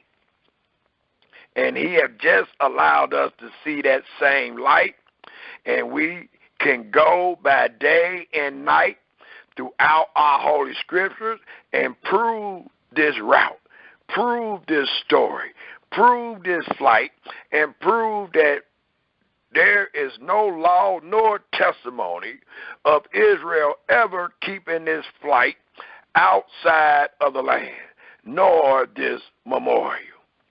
For it tells us in closing of the 13th chapter, he took not away the pillar of the cloud by day, nor the pillar of fire by night from before the people. And I ask today, because many people teach they in the wilderness, well, where is the pillar for the day, and where is the pillar of fire for the night? It tells us, if we start reading from the 14th chapter, the very first verse, and it reads, and Yahweh speak unto Moses, saying, speak unto the children of Israel, that they turn and encamp before Pihahirah, between Magdol and the sea, over against Baal-zephon, before it shall ye encamp by the sea. For Pharaoh will say of the children of Israel, they are entangled in the land. The wilderness have shut them in. And I will harden Pharaoh's heart, that he shall follow after them. And I will be honored upon Pharaoh and upon all his hosts, that the Egyptians may know that I am Yahweh. And they did so. And it was told the king of Egypt that the people fled, and the heart of Pharaoh and of his servants were turned against the people. And they said, why have we done this, that we have let Israel go from serving us? And he made ready his chariot. Let's stop. I just said something very important that denotes the Passover and the Feast of Unleavened Bread, that Israel had been let go from servitude. For the Egyptians asked, why have we done this, that we have let Israel go from serving us? And I am bringing this verse up to ask the question again. Why are you celebrating a memorial of freedom, a memorial from servitude, while you are still being a servant today. There is no logic in that. Even the Egyptians had enough sense. Thus they asked, why have we done this, that we have let Israel go from serving us? They knew that this Passover and this leavened bread denoted that they will no longer serve us because they are no longer in our land. They find in themselves in the wilderness. So they know, the Pharaoh people know that they are out and that they are no longer serving them. That's why the question is asked. And I need you to know the difference. When you in another man's land, you are not serving Yahweh. He told Moses to tell Pharaoh to let my son go. Why? That he may serve me. Well, when he got gone, what is Pharaoh and his people saying? They saying, why have we done this, that we have let Israel go from serving us? Please understand the difference. Make a distinction between you being in hell and you being in heaven, or you being in another man's land, or you being in the land of promise. The 6th verse reads, and he made ready his chariot and took his people with him. And he took 600 chosen chariots and all the chariots of Egypt and captains over every one of them. And Yahweh hardened the heart of Pharaoh, king of Egypt. And he pursued after the children of Israel. And the children of Israel went out with in high hand. But the Egyptians pursued after them, all the horses and chariots of Pharaoh and his horsemen and his army, and overtook them, encamping by the sea besides Pihor before Baal-zephon. And when Pharaoh drew nigh, the children of Israel lifted up their eyes, and behold, the Egyptians marched after them, and they were sore afraid. And the children of Israel cried out unto Yahweh. And they said unto Moses, because there were no graves in Egypt, hast thou taken us away to die in the wilderness? Wherefore hast thou dealt thus with us, to carry us forth out of Egypt? Is not this the word that we did tell thee in Egypt, saying, let us alone, that we may serve the Egyptians? For it had been better for us to serve the Egyptians than that we should die in the wilderness. The 13th verse reads, and Moses said unto the people, fear ye not, stand still and see the salvation of Yahweh, which he will show to you today. For the Egyptians whom ye have seen today, ye shall see them again no more forever. Yahweh shall fight for you, and ye shall hold your peace. And that's what he's going to do again. And Yahweh said unto Moses, wherefore criest thou unto me? And let me say that again. The 14th verse says, Yahweh shall fight for you, and ye shall hold your peace. That denotes the first Exodus. Yahweh did it again which denoted the second Exodus, when our fathers came up out of Babylon. Now I will say, and he will do it again. It tells us in the 15th verse, and Yahweh said unto Moses, wherefore criest thou unto me? Speak unto the children of Israel that they go forward. But lift up thy rod, and stretch out thy hand over the sea, and divide it, and the children of Israel shall go on dry ground through the midst of the sea. And I, behold, I will harden the hearts of the Egyptians, and they shall follow them. And I will get me honor upon Pharaoh, and upon all his hosts, upon his chariots, and upon his horsemen. And the Egyptians shall know that I am Yahweh, when I have gotten me honor upon Pharaoh, upon his chariots, and upon his horsemen. And the angel of Elohim, which went before the camp of Israel, removed and went behind them.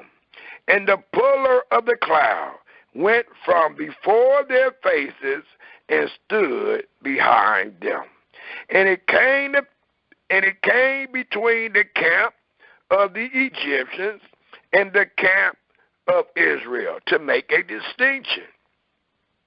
And it was a cloud and darkness to them, but it gave light by night to these, which was none other than the Israelites. So that the one came not near the other all the night. And Moses stretched out his hand over the sea, and Yahweh caused the sea to go back by a strong east wind all that night, and made the sea dry. And made the sea dry land, and the waters were divided. And the children of Israel went into the midst of the sea upon the dry ground, and the waters were a wall unto them on their right hand and on their left. And the Egyptians pursued and went in after them to the midst of the sea, even all Pharaoh's horses, his chariots, and his horsemen. And it came to pass that in the morning watch, Yahweh looked into the host of the Egyptians through the pillar of fire and of the pillar and of the cloud, and troubled the host of the Egyptians, and took off their chariot wheels, that they drove them heavily, so that the Egyptians said, let us flee from the face of Israel, for Yahweh fight for them against the Egyptians. And Yahweh said unto Moses, stretch out thy hand over the sea, that the waters may come again upon the Egyptians, upon their chariots, and upon their horsemen. And Moses stretched forth his hand over the sea, and the sea returned to its strength when the morning appeared, and the Egyptians fled against it, and Yahweh overthrew the Egyptians in the midst of the sea. And the waters returned, covered the chariots, and the horsemen, and all the host of Pharaoh that came into the sea after them. There remained not so much as one of them. But the children of Israel walked upon dry land in the midst of the sea. And the waters were a wall unto them on their right hand and on their left. Thus Yahweh saved Israel that day out of the hand of the Egyptians. And Israel saw the Egyptians die upon the seashore, or dead upon the seashore. And Israel saw that great work, or that great hand which Yahweh did upon the Egyptians. And the people feared Yahweh and believed Yahweh and his servant Moses, which was none other than confirmation. It also tells us, if we turn our scriptures to Numbers, the 9th chapter. Numbers, the 9th chapter. For it tells us in the book of Numbers, the 9th chapter again, for we teach this every year, for Yahweh changes not. And we find the scriptures being redundant over and over again, saying the same thing. So will we teach over and over again the same thing. Thus it reads in Numbers, the 9th chapter, a great place to go to, dealing with the days after the Passover and the Feast of Unleavened Bread. We just read where the children of Israel was given the ordinances of the Passover and the Feast of Unleavened Bread, how they were delivered out of Egypt, how they were not to have any leaven with them, how they left in haste. That way there was no time to knead any bread for it to be leavened.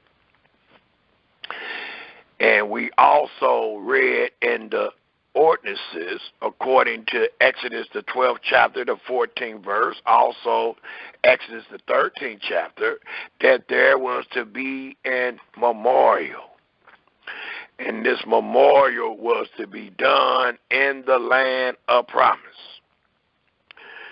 And this memorial denotes also days after Israel left the land of Egypt. Well, in the 9th chapter of Numbers, we find that the children of Israel is keeping the memorial. They are not in the land, but they are among their Creator, and they are not in another man's land, but they are in a land not inhabited, which is known as the wilderness. And their Creator had them to memorialize Him bringing them out of Egypt. And how was they to memorialize the coming out of Egypt? It was by the rites and the ordinances thereof that is found in Exodus 12 and 13. And also Leviticus, the 23rd chapter, the first 8 verses. But here it tells us in Numbers, the 9th chapter, the very first verse. And it reads, And Yahweh spake unto Moses in the wilderness of Sinai. When? It reads, in the first moon of the 2nd year, after they were come out of the land of Egypt, saying. And please take note of the instructions. Many people is missing these instructions. Because when I talk to my brothers and sisters, they will hurry up and say, well, they kept it in Egypt, which they are wrong. They did not keep a memorial in Egypt. And then they say, well, they kept it in the wilderness. But they never say why. They don't have the sound wisdom nor understanding to know why it was done in the wilderness, which will denote why you would not do it today. And also, it will allow you to know that you're not in the wilderness. You're in another man's land, being serviced and afflicted. You're not in a place not inhabited, which the wilderness denotes. Thus it tells us in these instructions, according to the second verse, by the mouth of Yahweh, let the children of Israel also keep the Passover at his appointed season. And the season has came upon us. But we are not in the wilderness among our Creator. We are not in our land where all was commanded to be done. So today we're just allowed and able, because of the Spirit of the Most High, to teach about the Passover and the Feast of Unleavened Bread and the plight that our fathers endured. We're not allowed to reenact. That is vain. Thus it reads again in the second verse, let the children of Israel also keep the Passover at his appointed season. Well, that's a good one, because it depends on your count. It depends on the method of your count when the season of the Passover actually came upon us. Because you got people that kept the Passover last week. You got people that's keeping the Passover this week. You got people keeping the Passover next week. But here,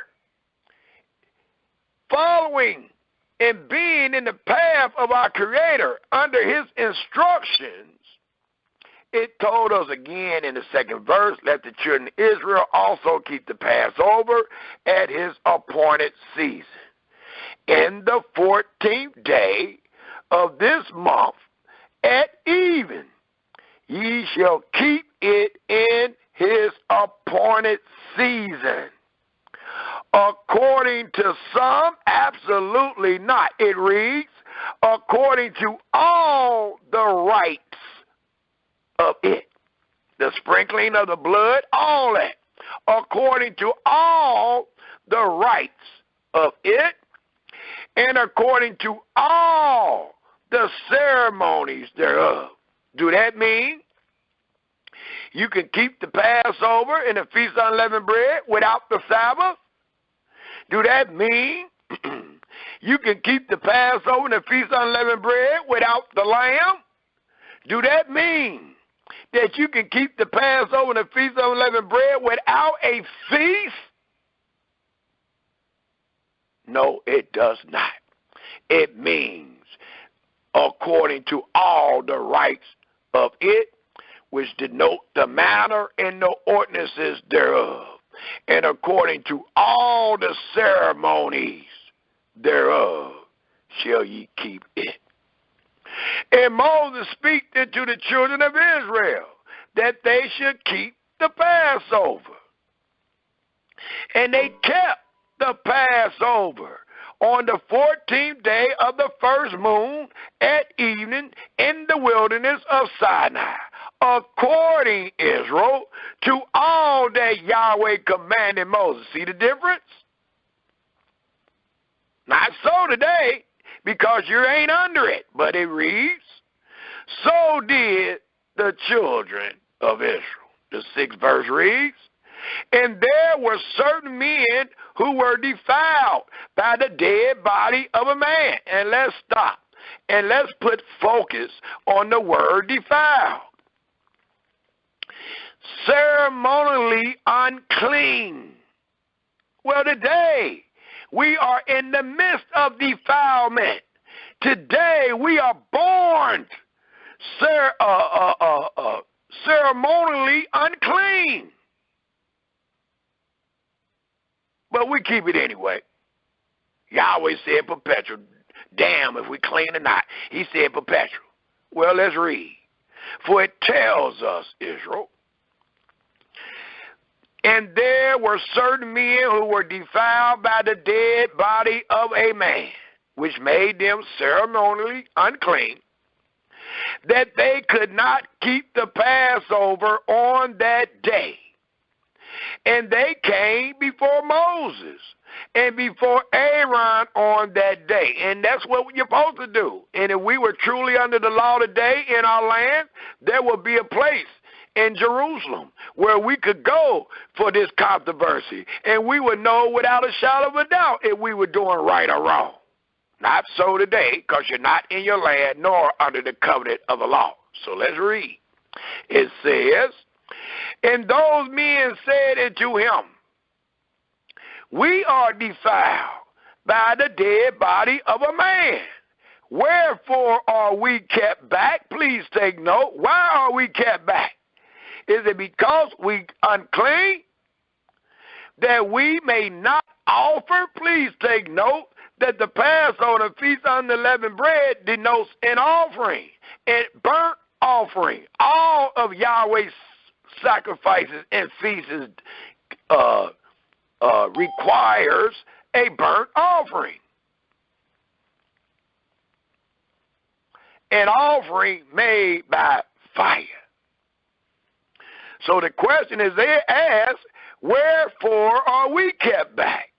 That we may not offer an offering of Yahweh in his appointed season among the children of Israel. And the answer is because they are ceremonially unclean. And Moses said unto them, stand still. Don't just do what's right in your own eyes. Stand still and let me go find out. It says, and I will hear what Yahweh will command concerning you. And that's all this presentation is about. It is about what has been commanded. It's not about doing what you want to do. It tells us in the 9th verse, and Yahweh speak unto Moses, saying, speak unto the children of Israel, saying, if any man of you or of your prosperity, that means children, so it don't change. And if you calling yourself Israel today, you are calling yourself a seed or a prosperity of your fathers. And look what it says. It does not give you any other provision than what we're about to read. It reads,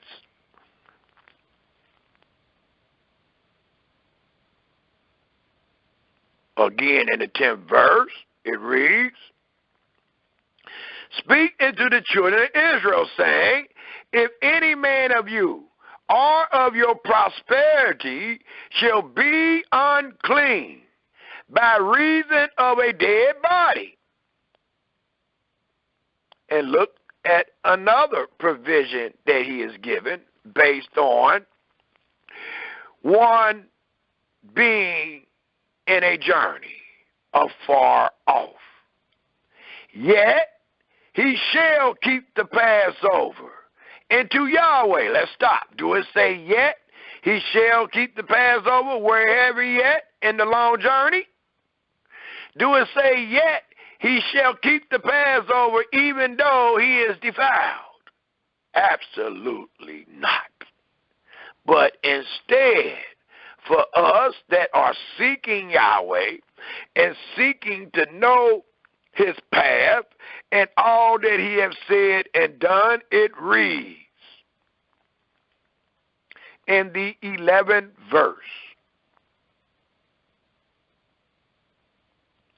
the 14th day of the second moon, or it reads, the 14th day of the second month, at evening ye shall keep it. Because Yahweh is making a provision for our fathers that find themselves unclean or that might find themselves on a journey afar off. And this is the only provision that Yahweh has made. And it reads again in the 11th verse, the 14th day of the second month at evening they shall keep it, and eat it with unleavened bread and bitter herbs. the same ordinances, all the rites of it, according to the manner, ordinances, and ceremonies. Thus, the 12th verse reads, they shall leave none of it until the morning, nor break any bone of it, according to all, not some, not the best you can, not the best you can in your house, according to all the ordinances of the Passover, they shall keep it. And this is for those that he had made a provision for those that is unclean, for those that's on a long journey. And I have asked this question a couple of years now to the children of Israel that think they are under the Passover and that think that they are under the ordinances of the Feast of Unleavened Bread. My question has been for the last few years, if you were truly keeping the Passover based on the conditions of our scripture, what moon would it be? And based on being on a long journey, which it does not denote captivity, but it's definitely a journey, and being defiled, if we were truly under the covenant of a law in our land, about to keep the Passover in the Feast of Unleavened Bread, it would not be the first moon. It would not be Abib. It would not be the season that denote in the Gregorian calendar the end of April, the 1st of March. But instead, it would have been the second moon. It would have been the second month instead of the first. And when I ask that question, it is foreign. I haven't even seen a real scholar get on there and express and show what their brother has brought out. It goes straight over Israel because they are in error and because they do not know all the rights thereof, dealing with the Passover and the Feast of Unleavened Bread, because this is also a rite of it.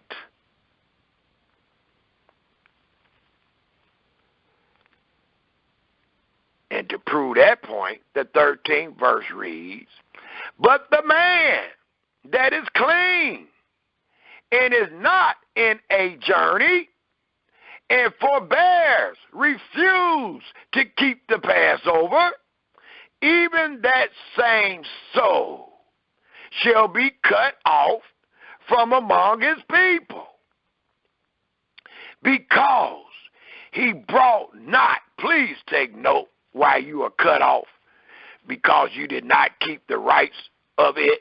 It says, because he brought not the offering of Yahweh in his appointed season. That man shall bear his sin. And if a stranger shall sojourn among you, well, today you the stranger. So these words don't denote you, but it denote a true stranger that sojourned among our fathers and will keep the Passover unto Yahweh. Can they keep it the best they can? Can they do it the way they want? It reads, according to the ordinances of the Passover, and according to the manner thereof. So shall he do. Ye shall have one ordinance.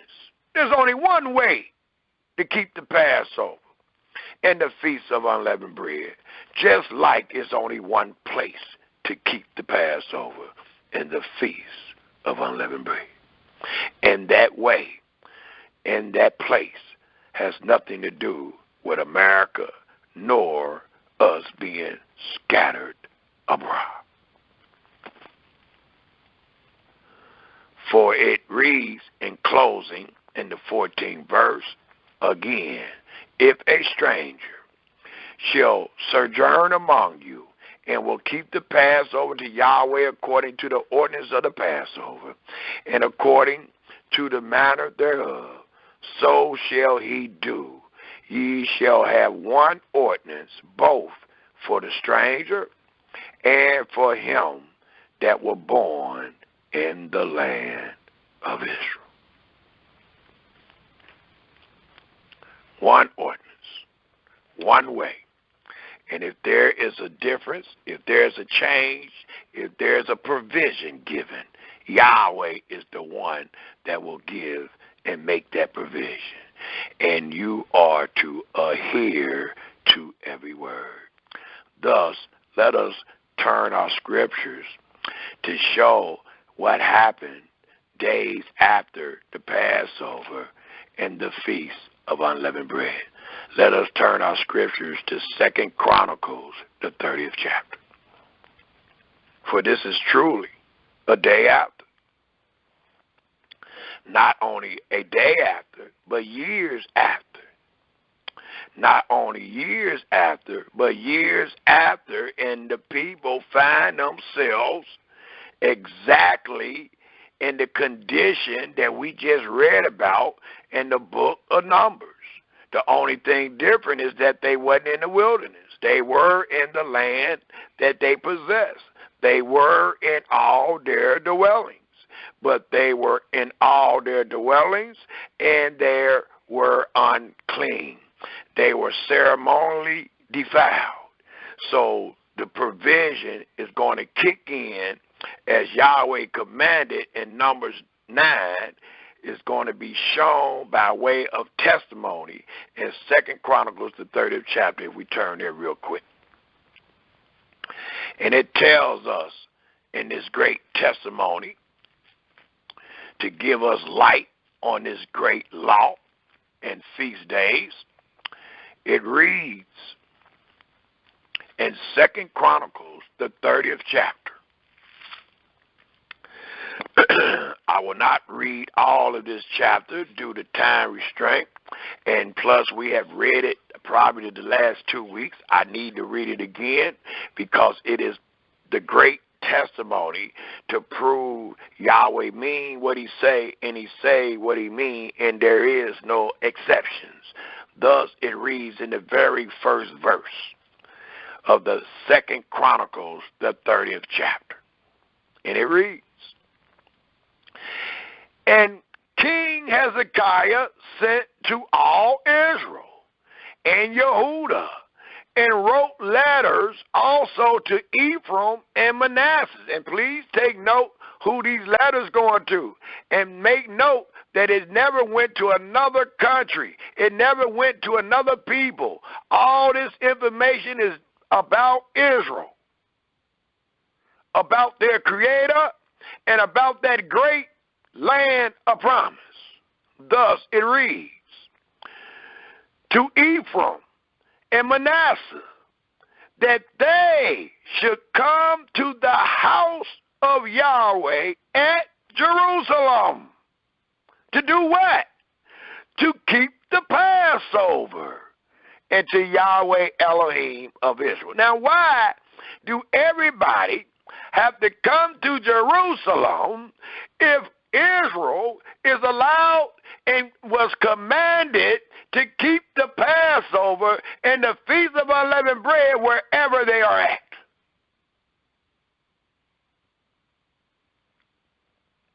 But instead, the truth is revealed, and King Hezekiah sent to all Israel and Yehudah that they should come to Jerusalem to keep the Passover, and to Yahweh Elohim of Israel. For the king had taken counsel, and we read there is much safety in the multitude of counselors, and his princes, and all the congregation in Jerusalem, to keep the Passover in what? The second moon. Why? Are you allowed to change that? Is there an ordinance for that?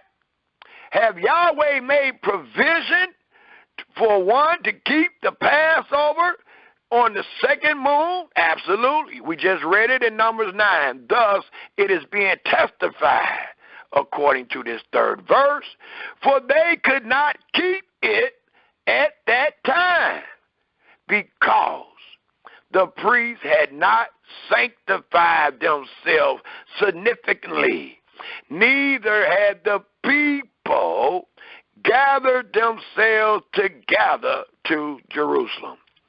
And here where it reads, neither had the people gathered themselves together to Jerusalem, denotes that they were on a journey, that they were on a long journey. And if you know anything about the great land of Canaan, the Dan and them lived in the north. Samaria was the capital of the north, and it was some miles from Dan to Jerusalem. It was some miles from the land of Zebulun to Jerusalem. It was some miles from the land of Ephraim and Manasseh to Jerusalem. So there was no way that they was going to get there in the next day.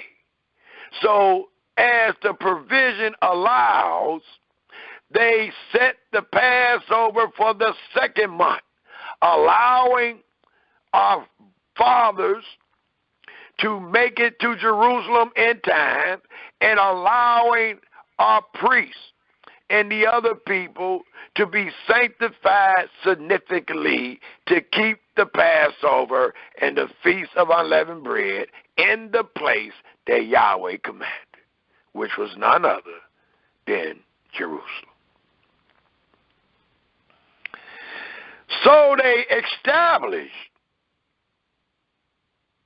the fourth verse, and the thing pleased the king and all the congregation, for again there are safety in the multitude of counselors. So they established a decree to make proclamation throughout all Israel, not throughout the world, not in another country, but throughout all Israel, from Beersheba even to Dan, that they should come to keep the Passover, and to Yahweh Elohim of Israel at Jerusalem. For they had not done it of a long time in such sort as it was written. And that is the only sort that Yahweh have commanded, as it is written.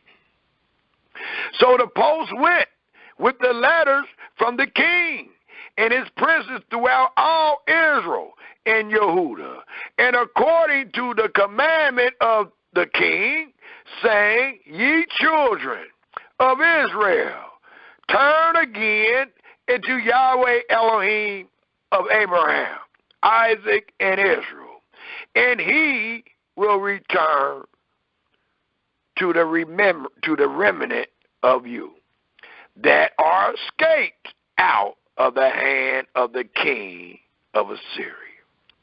And be not ye like your fathers and like your brethren, which trespass against Yahweh Elohim of their fathers, who therefore gave them up to desolation, as you see. And the desolation that they are speaking about is what happened to Samaria and what happened to our fathers in the north, being given in the hands of the Assyrians. The 8th verse reads, now be ye not stiff-necked as your fathers were, but yield yourself into Yahweh, and enter into his sanctuary, which he has sanctified forever. Not these little classes and buildings you written, and serve Yahweh your Elohim, that the fierceness of his wrath may turn away from you.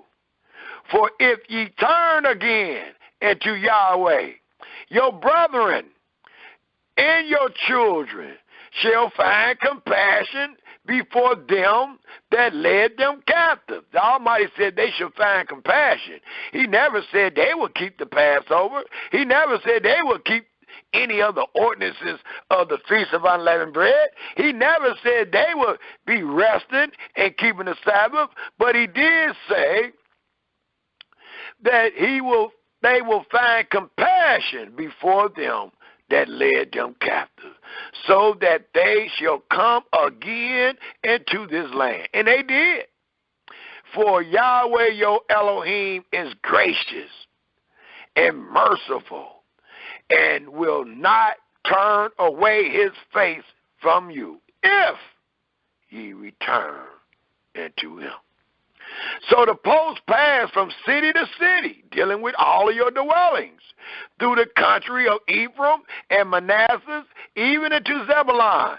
But they laughed them to scorn, like many of you laughing us to scorn, because we keep telling you exactly where Yahweh commanded Israel to keep the Passover, but today you're laughing us to scorn. But you're in error, my brother. You're definitely in error. It tells us, again in the 10th verse, that last sentence, they laughed them to scorn and mocked them.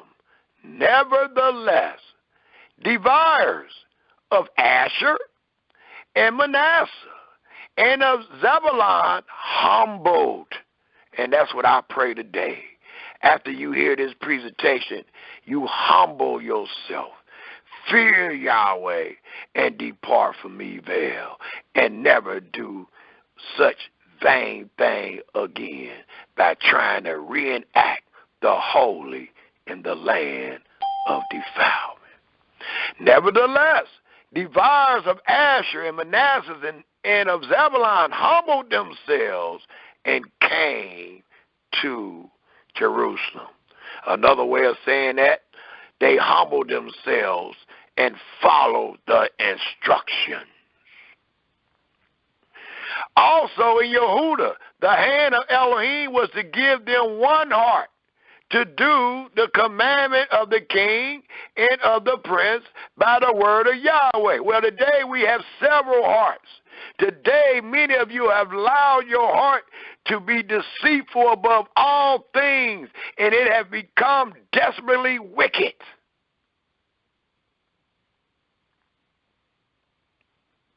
It tells us,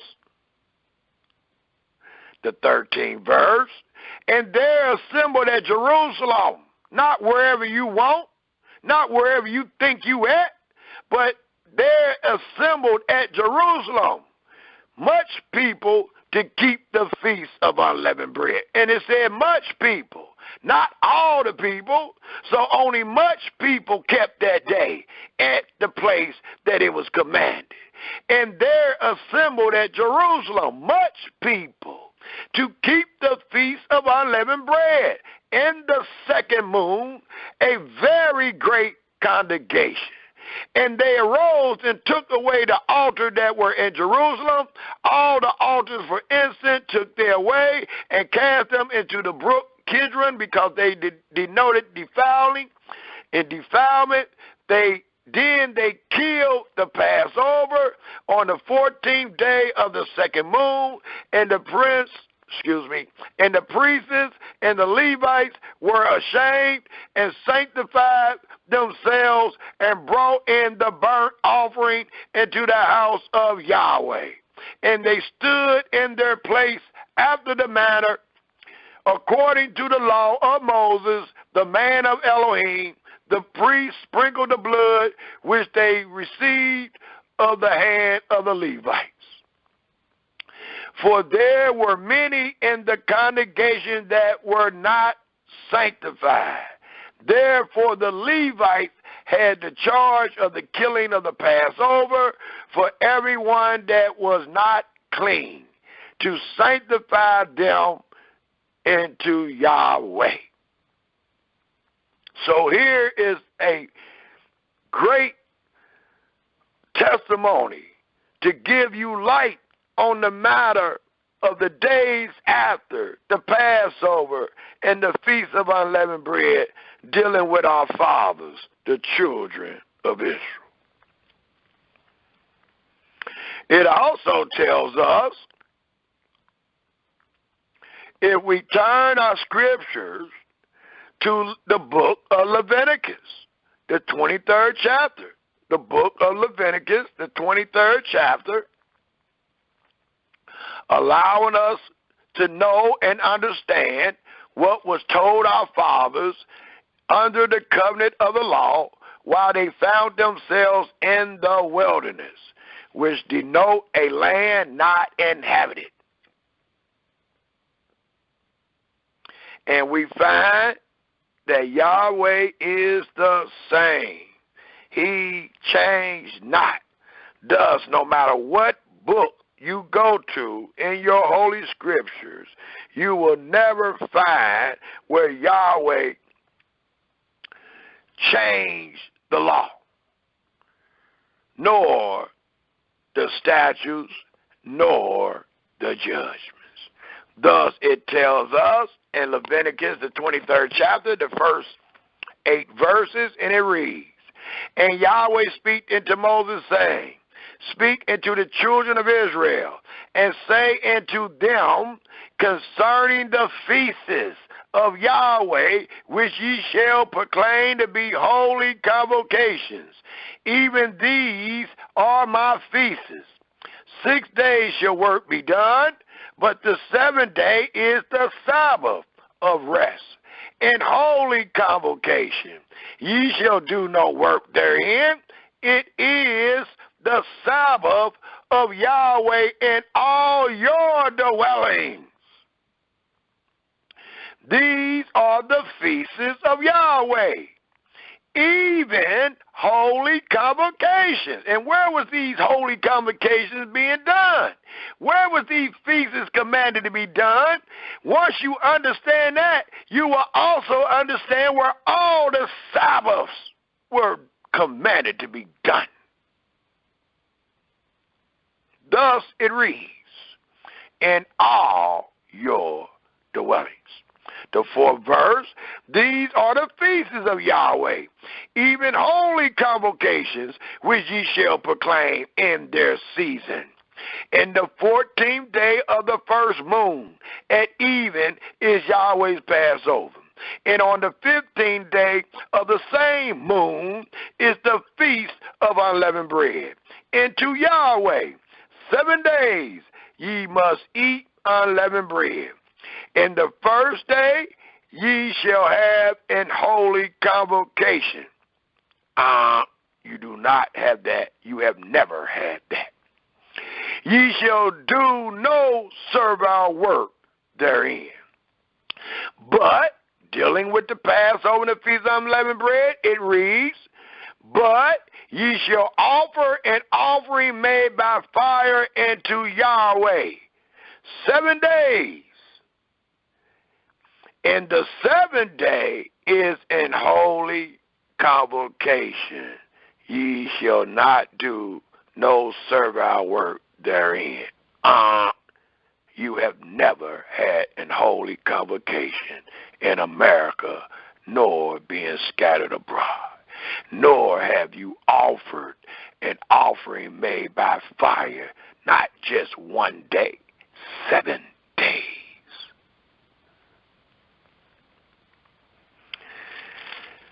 It also allows us to know, dealing with days after the Passover and the Feast of Unleavened Bread, if we turn our scriptures to Deuteronomy, the 16th chapter, Deuteronomy, the 16th chapter, which allows us to know Yahweh said what he mean, and he mean what he said. Thus it reads in the 16th chapter of Deuteronomy,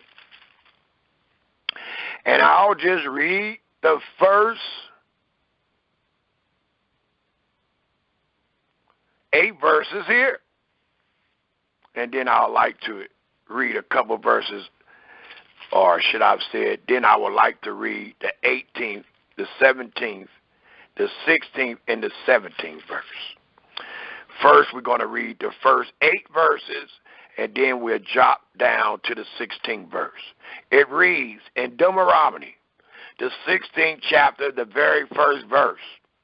Observe the moon of Abib, and keep the Passover unto Yahweh thy Elohim. For in the month of Abib, Yahweh thy Elohim brought thee forth out of Egypt by night. Thou shalt therefore sacrifice the Passover unto Yahweh thy Elohim of the flock and of the herd. In the place, please take note, in the place which Yahweh shall choose to place his name there. And we know it's not America nor abroad. Thou shalt eat no leavened bread with it. 7 days shall thou eat unleavened bread therewith, even the bread of affliction. For thou came forth out of the land of Egypt in haste, that thou mayest remember the day when thou came forth out of the land of Egypt. How long? All the days of thy life. Until, and it don't change. But sometimes people think it's changed when they read, according to Jeremiah, where it says that they will no longer say, Yahweh lived that bring Israel out of Egypt, but Yahweh lived that bring Israel out of the north and the other countries where he has scattered them. Well, that's the truth. But what happened in Egypt will never be forgotten. The Almighty got great honor, fame, and glory for what he did in Egypt. That will never be forgotten. But it does allow us to know that another Exodus will come our way, and we will praise him for how he delivered us out of Babylon and out of the north and the other places that Israel was scattered. But here it allows us to know that the focus is on our fathers being delivered out of Egypt. And it was to be memorialized and remembered all the days of thy life. And there shall be no leavened bread seen with thee in all thy coasts. It says in all thy habitation. It said in all thy houses. It said in all thy quarters. Now it's even allowing you to know that there shall be no leavened bread seen. It is denoting a country with thee in all thy coasts 7 days. Neither shall there anything of the flesh which thou sacrificed the first day at evening remain all night until the morning. Thou mayest not, please take note, Israel, thou mayest not sacrifice the Passover within any of thy houses. It don't say that.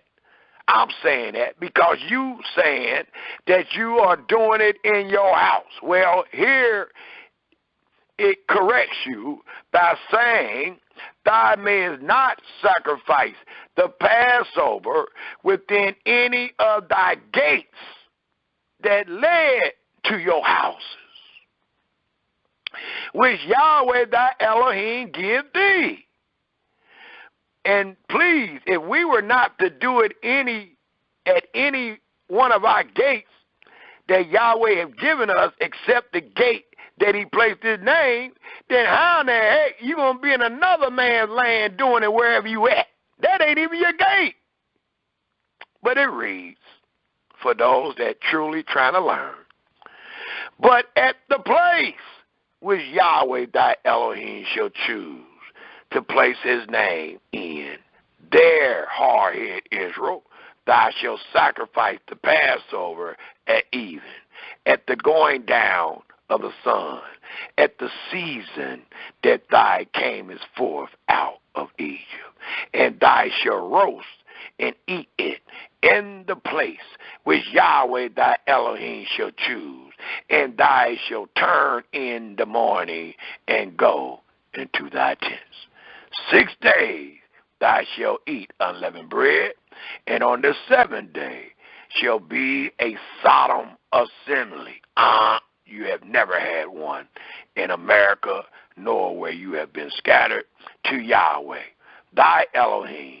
Thou shalt do no work therein. And the 16th verse reminds us, 3 times in a year shall all, not some, not the father, but the son is at work, all the males appear before Yahweh thy Elohim in the place which he shall choose, in the feast of unleavened bread, in the feast of weeks, and in the feast of tabernacles, and they, which is none other than all the males, shall not appear before Yahweh empty.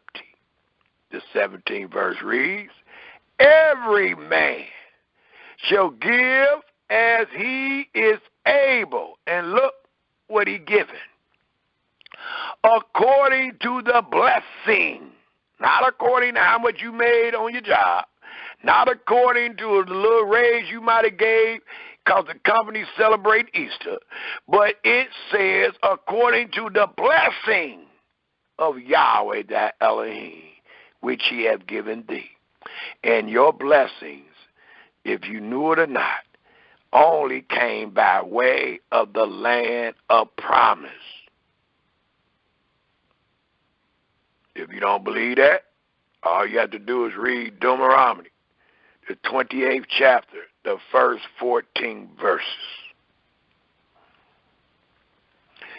It also tells us, Israel, while we in the book of Deuteronomy, let's backtrack a couple chapters and go to the 12th chapter real quick. The 12th chapter of Deuteronomy. To nail that there is only one place. To nail that our dwellings, all of our dwellings have always been and will always be in the land of promise. Thus, it tells us in the 12th chapter of Deuteronomy, starting at the 5th verse, and it reads, but into the place which Yahweh your Elohim shall choose out of all your tribes to put his name there, even into his habitation shall ye seek. And tighter thy shall come. It is not saying go to one of your brother's sanctuaries. Go to one of your brother's churches. Go to one of your brother's classes. Go to one of your brother's sanctuaries. That is not written. And if you say that, you have just added or you have just diminished from the words of your Creator. But instead it reads, but into the place which Yahweh your Elohim shall choose out of all your tribes to put his name there, even into his, your brother, habitation shall ye seek. And tighter thy shall come.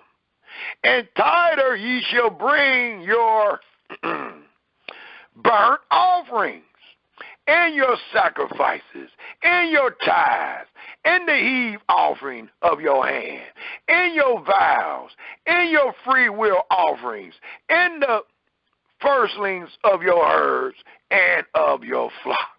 And there, and only there, ye shall eat before Yahweh your Elohim, and ye shall rejoice in all that ye put your hand into. Ye, your household, therein Yahweh thy Elohim has blessed thee. Ye shall not do after all the things that we do here this day. And they was free. Here you is doing after all the things that's right in your own eyes, and you ain't even free. But our fathers was free and was commanded not to do after all the things that we do here this day, and was given the reason.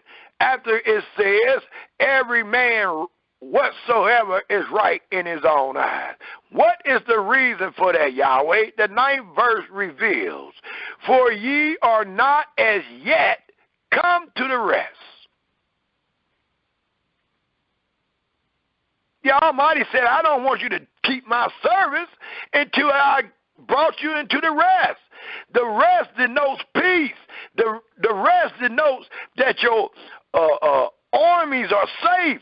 The rest denotes that the enemy has halted.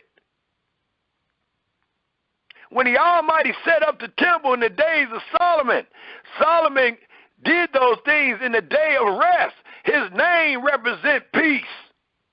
Solomon means peace.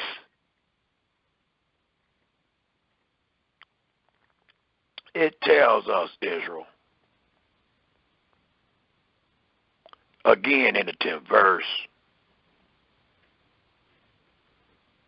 the 9th and 10th verse, for ye are not as yet come to the rest and to the inheritance, all of your dwellings, the land that you possess, which Yahweh your Elohim give you. But when ye go over Jordan, it allows us to know the direction of the geographical location where Yahweh commanded Israel to do all. But when ye go over Jordan and dwell in the land which Yahweh your Elohim give you to inherit, and when ye give you rest from all your enemies, you know you're not under today. You ain't got no rest from your enemy. I don't care how delusional you are and say Shabbat Shalom. You know you ain't got no rest. You know we are not safe. You know we are mourning each and every day, those of us that understand.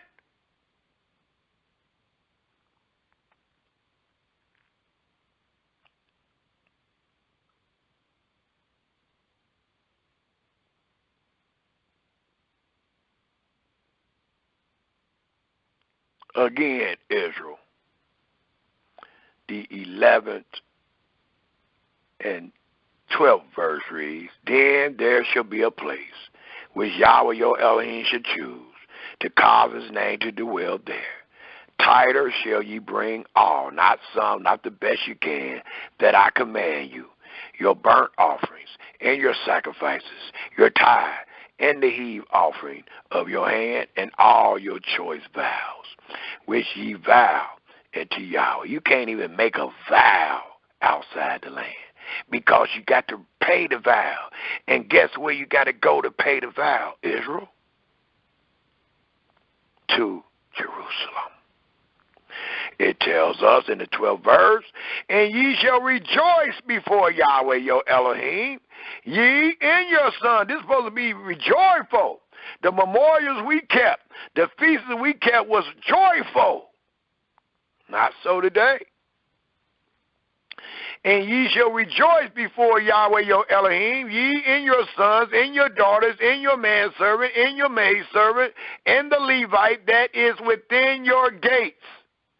For as much as he have no part nor inheritance with you. Well, today, you don't either. Take heed to thyself, that thou offer not thy burnt offerings in every place that thou seest. That means Chicago, Mississippi, Cincinnati, Asia, Russia, Jamaica. It tells us, Israel, take heed to thyself that thou offer not thy burnt offerings in every place that thou seest, but in the place which Yahweh choose in one of thy tribes. There, if you follow instructions, there thou shalt offer thy burnt offerings, and there thou shalt do what? Some, no, all that I command thee. And I love this, because people love to say, well, you can keep the laws wherever you at, you just can't keep the sacrifice. Well, that ain't what this say. It says you can't keep the law wherever you at, nor the sacrifice. All of it supposed to be done in the place that Yahweh chose. The only way you get past this, if you scratch this out or you just totally disregard what your Creator has said. That's the only way. Because we can go sentence by sentence to prove that you are in error. Thus it ends, according to the 14th verse, there thou shalt do all that I command thee. It also tells us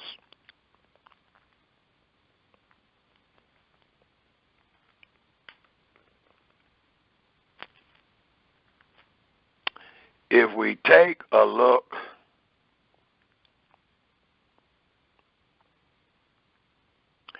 in the book of 2nd Chronicles, the book of 2nd Chronicles. For again, this presentation is called Days After the Passover and the Feast of Unleavened Bread, and it denotes days after the very first Passover and the Feast of Unleavened Bread. We are using this to show the plight of our fathers dealing with the Passover and the Feast of Unleavened Bread in their land days after. Thus, let us turn our scriptures to 2nd Chronicles, the 35th chapter. There's another angle I was going to take us on, but due to time restraint, I will not be able to give all the chapter and verses that I want. So I'm going to start right here. We're going to 2nd Chronicles, the 35th chapter. To show again by way of law and testimony, to show the listening audience that we truly have light dealing with this great season that has come upon us. So we're going to use 2nd Chronicles, the 35th chapter, another place, to show how Israel kept the Feast of Unleavened Bread and the Passover in their land, and how it was supposed to be done, and we get a glimpse of what happened the day after. What situation was our fathers in each and every time they kept the Passover and the Feast of Unleavened Bread a day after. And you're going to be astonished, especially when you try to compare with what you have done this day. You're going to find that our fathers never, the day after, never was like our day after. And it only denotes that what you are doing is nothing that our fathers did. Because the day after our fathers passed over and Feast of Unleavened Bread, they was in their land free, either joyful or they was being restored. They was tearing down to reestablish what was right and true. Well, today we keep the Passover and then get right back on social media talking about our brothers that's Christians and all that. You ain't under the Passover. You never done the Passover, nor have your days ever been after the Passover and the Feast of Unleavened Bread like the days of our fathers. That's the whole point of the presentation, to allow you to know that your reenactment is truly in vain. We are all going to 2nd Chronicles, the 35th chapter, dealing with King Josiah, which was a great king in the eyes of Yahweh, and he was known as a son of David and a righteous king. And let's take a look by way of testimony what this great king did in obeying all the words of the law. It tells us in 2nd Chronicles, the 35th chapter,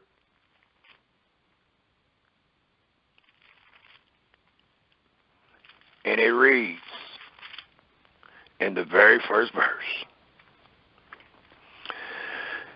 to the 19th verse, and it reads, Moreover, Josiah,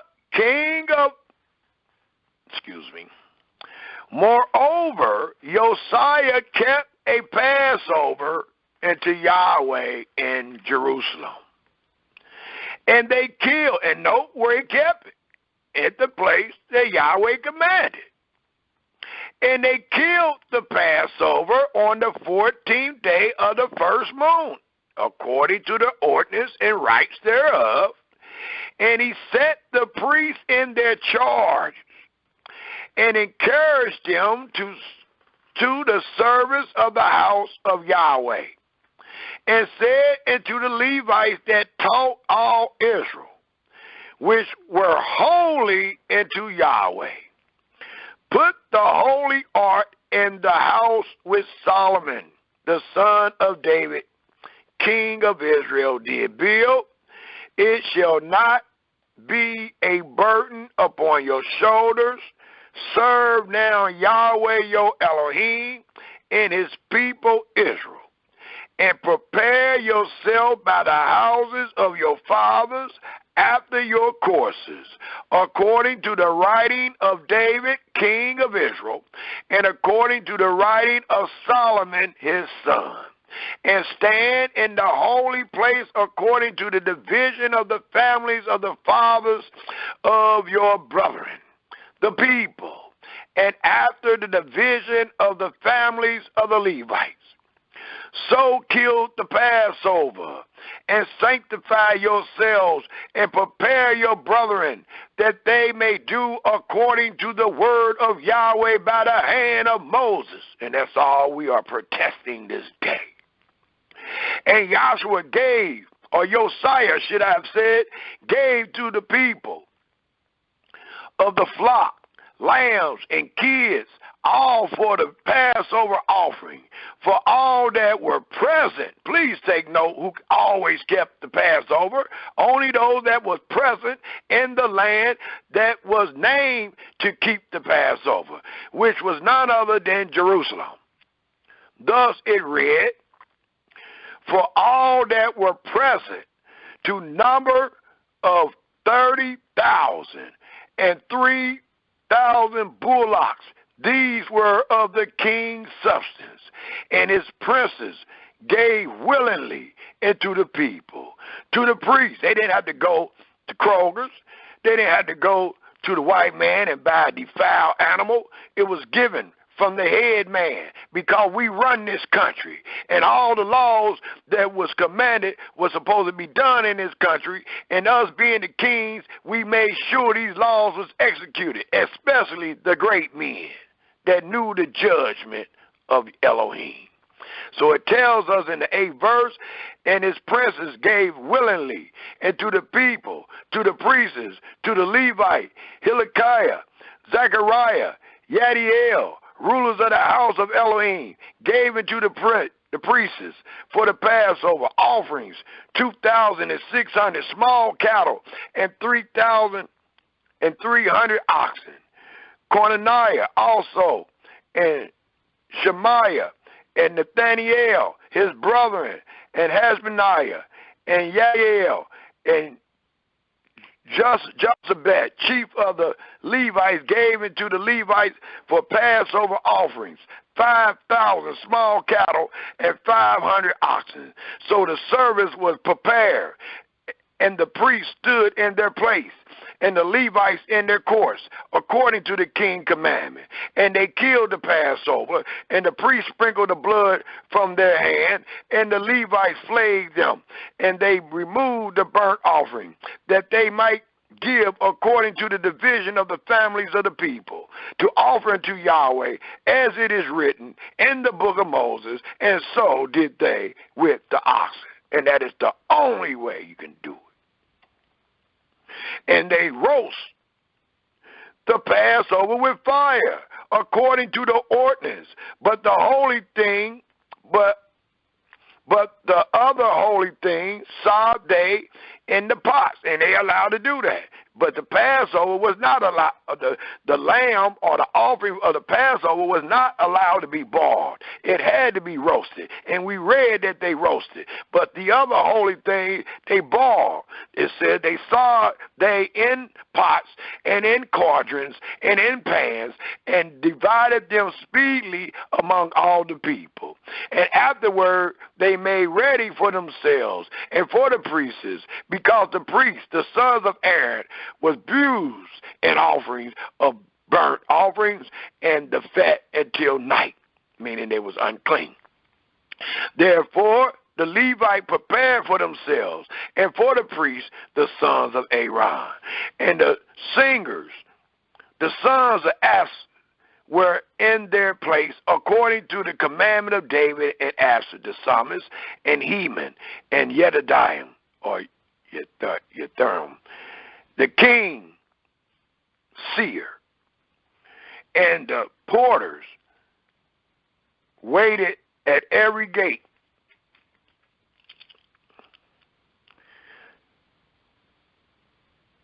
They might not depart from their service, for their brethren, the Levite, prepared for them. So all the service of Yahweh was prepared the same day to keep the Passover and to offer burnt offerings to the commandment, I can't see that good, burnt offerings upon the altar of Yahweh according to the commandment of King Josiah.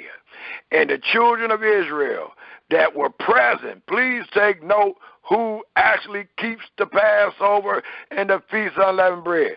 Only if you are present and clean.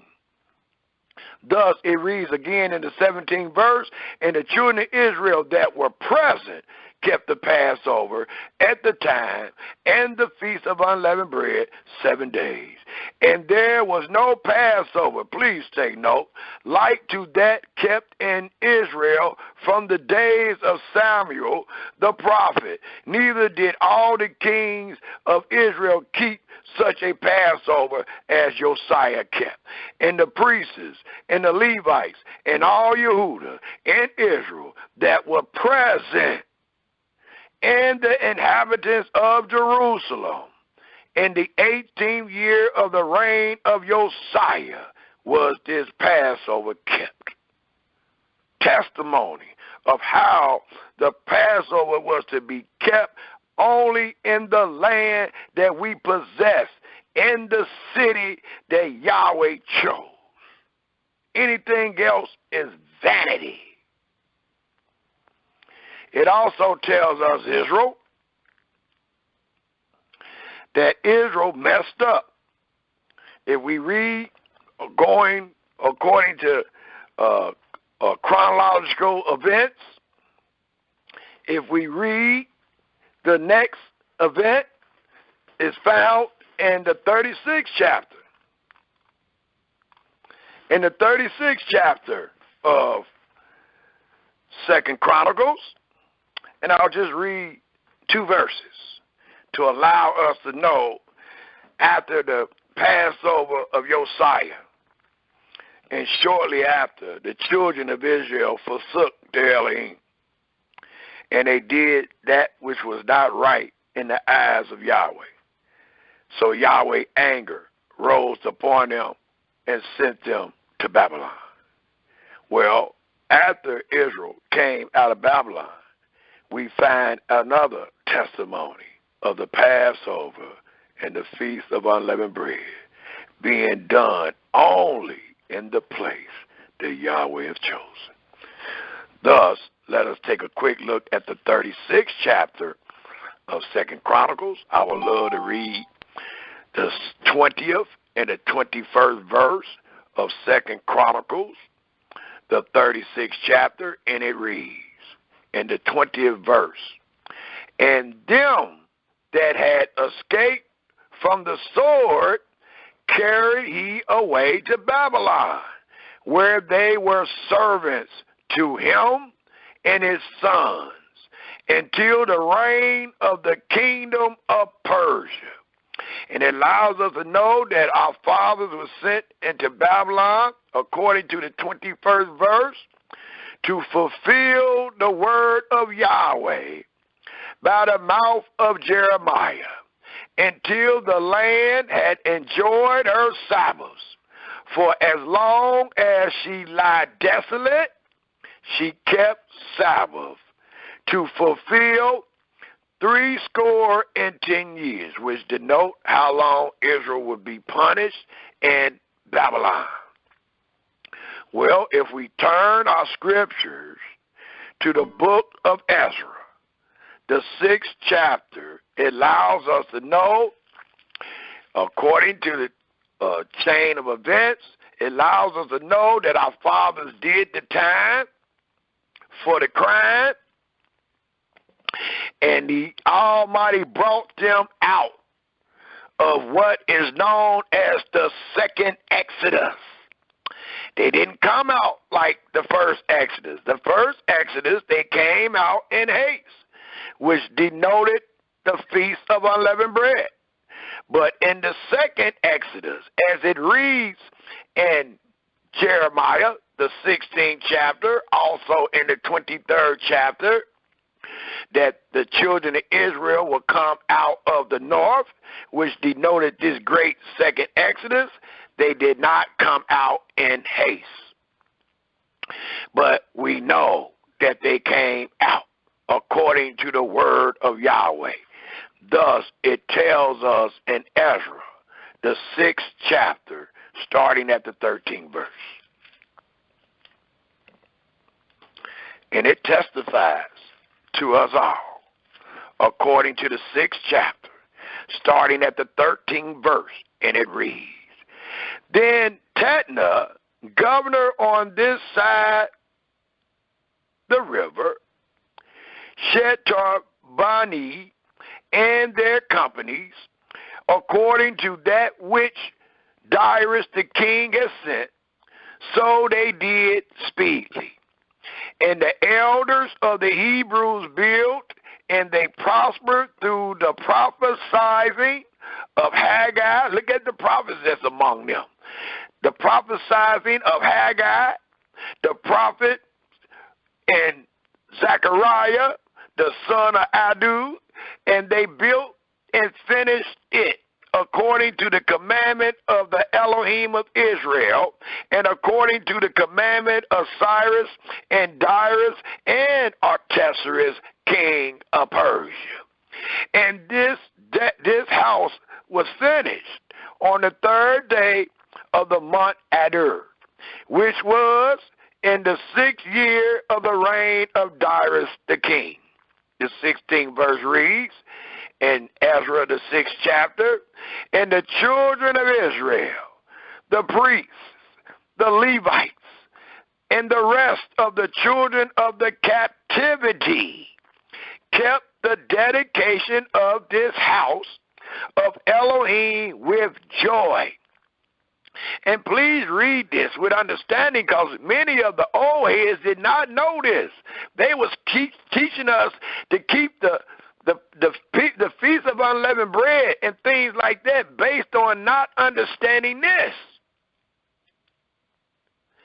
And offered at the dedication of this house of Elohim 100 bullocks, 200 rams, 400 lambs, and for a sin offering for all Israel, 12 he-goats according to the number of the tribes of Israel.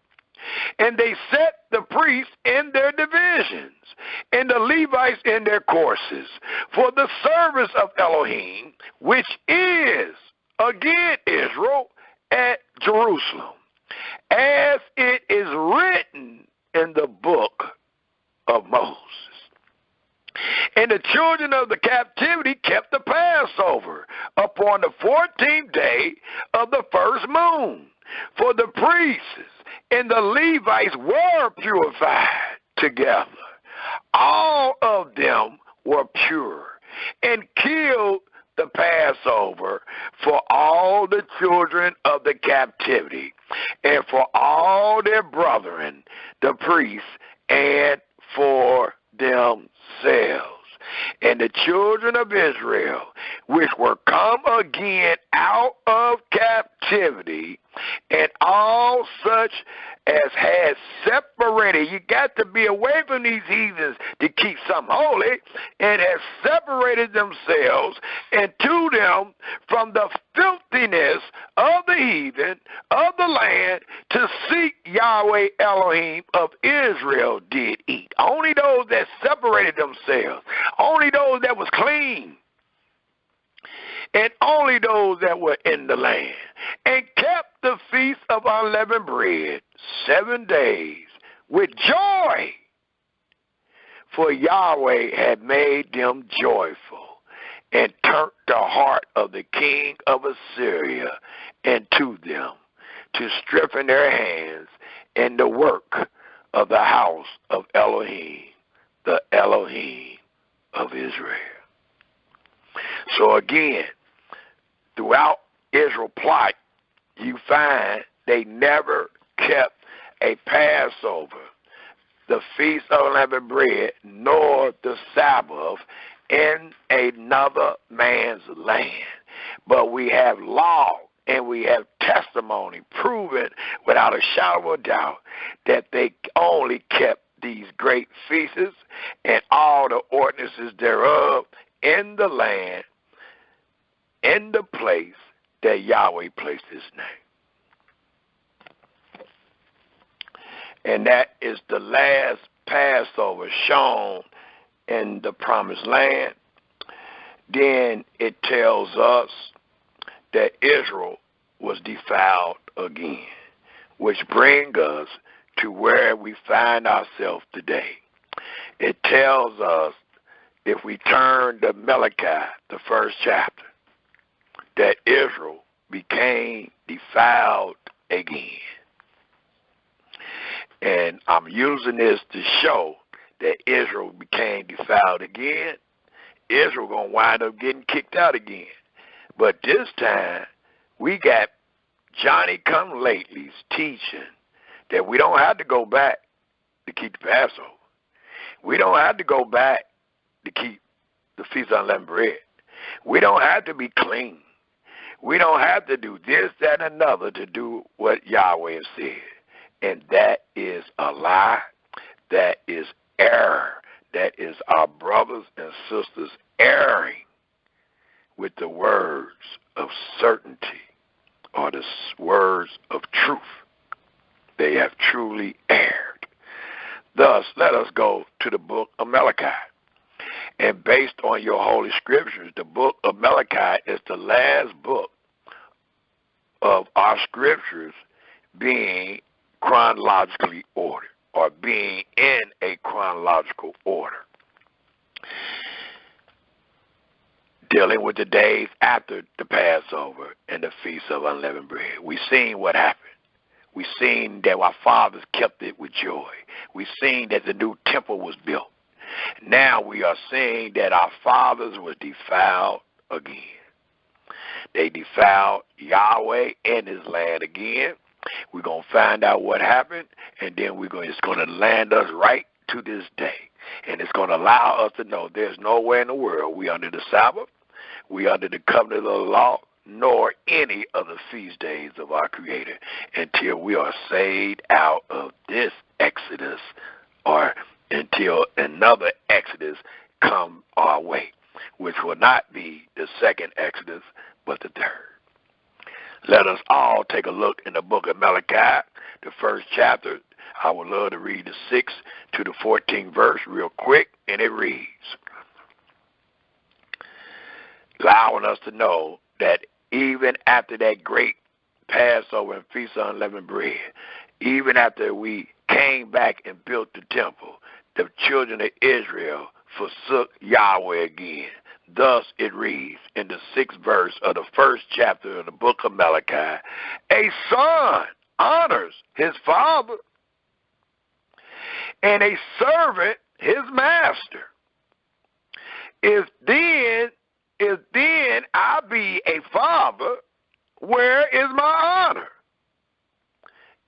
If I be a master, where is my fear? Said Yahweh of hosts.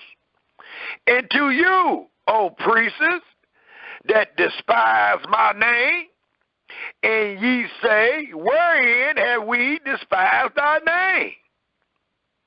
And it allows us to know, ye offer polluted bread upon my altar. Let you know that nothing polluted can ever be accepted when we're dealing with the holy. Ye offer polluted bread upon my altar, and ye say, wherein have we polluted thee? You going to ask that question? And that ye say, the table of Yahweh is contemptible, And if you offer the blind for sacrifice, is it not evil? Absolutely. And if you offer the lame and sick, is it not evil? Absolutely. The same mess you're getting out of these grocery stores. Offer it now unto thy governor. Will he be pleased with thee? Absolutely not. Or accept thy person? No, said Yahweh of hosts. And now I pray you, beseech Elohim, that he will be gracious unto us.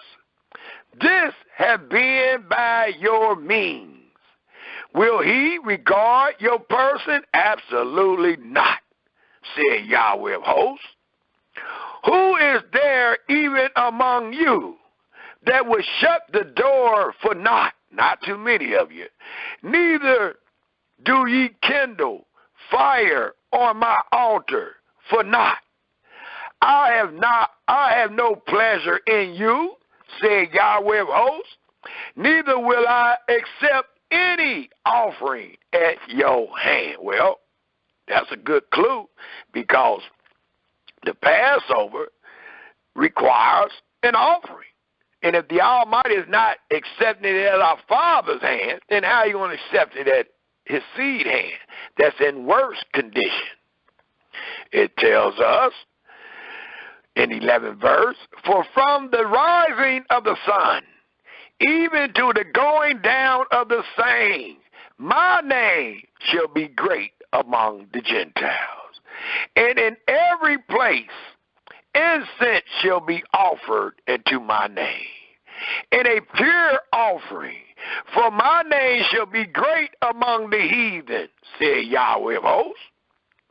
But ye have profaned it, in that ye say, the table of Yahweh is polluted, and the fruit thereof, even his meat, is contemptible.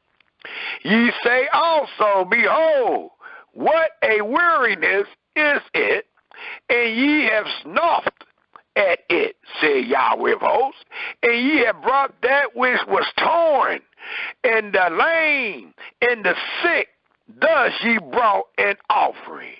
Should I accept this at your hand, said Yahweh? Absolutely not. But cursed be the deceiver, which hath in his flock a male, and violence, and sacrifice unto Yahweh a corrupt thing. For I am a great king, said Yahweh of hosts, and my name is dreadful among the heathen. It also tells us in the 2nd chapter, denoting Israel got defiled all over again, and there has not been a Passover since. It tells us, not according to law and testimony in our book. It tells us in the 2nd chapter, and now, O ye priests, this commandment is for you. If ye will not hear, and if ye will not lay it to heart to give glory unto my name, said Yahweh of hosts, I will even send a curse upon you, and I will curse your blessing. Yea, I have cursed them already, because ye do not lay it to heart. Behold, I will corrupt your seed and spread dung upon your faces, even the dung of your solemn feasts, and one shall take you away with it. And ye shall know that I have sent this commandment unto you, that my covenant might be with Levi, said Yahweh of hosts. My covenant was with him of life and peace, and I gave them to him for the fear wherewith he feared me, and was afraid before my name. The law of truth was in his mouth, was past tense, and iniquity was not found in his lips. He walked with me in peace and equity, and did turn many away from iniquity. For the priest's lips should keep knowledge, and they should seek the law at his mouth. For he is the messenger of Yahweh of hosts. But ye are departed out of the way. Ye have caused many to stumble at the law. Sound like our brothers and sisters today. Ye have corrupted the covenant of Levi, said Yahweh of hosts. Therefore have I also made you contemptible and base before all the people, according as ye have not kept my ways, but have been partial in the law.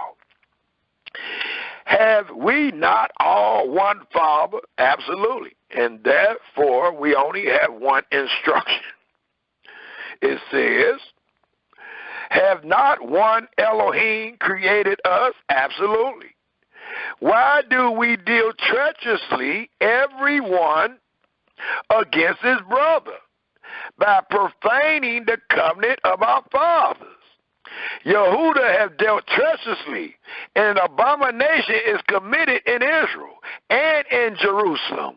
For Yehuda have profaned the holiness of Yahweh, which he loved, and have married the daughters of strange gods.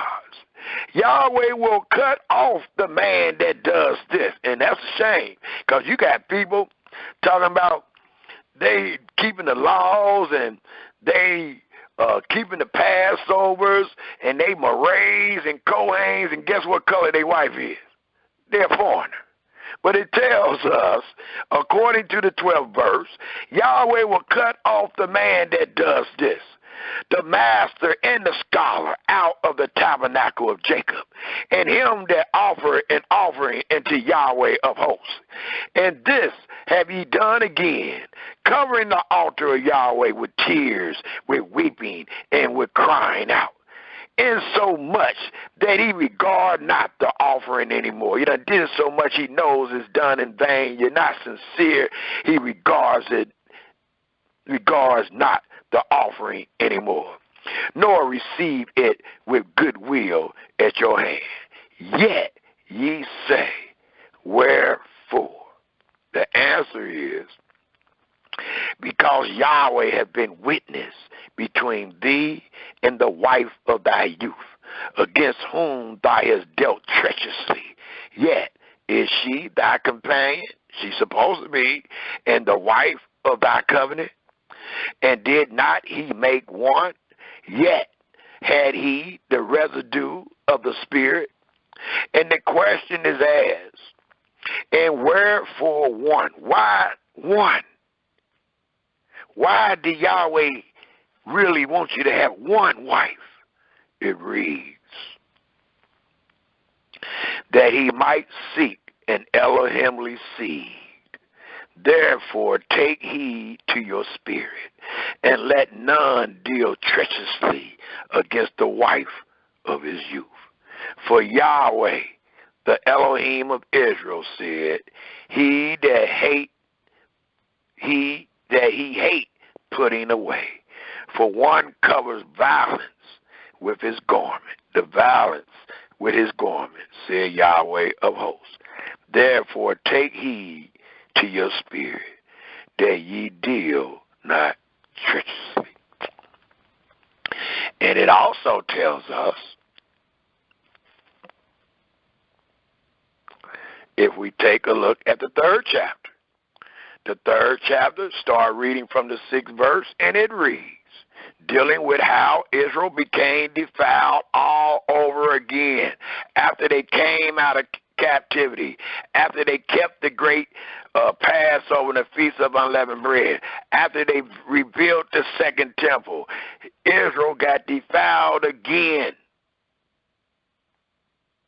and there has not been another Passover, nor the ordinance of the Feast of Unleavened Bread celebrated since. Thus, it tells us in the 3rd chapter, the 6th verse, for I am Yahweh.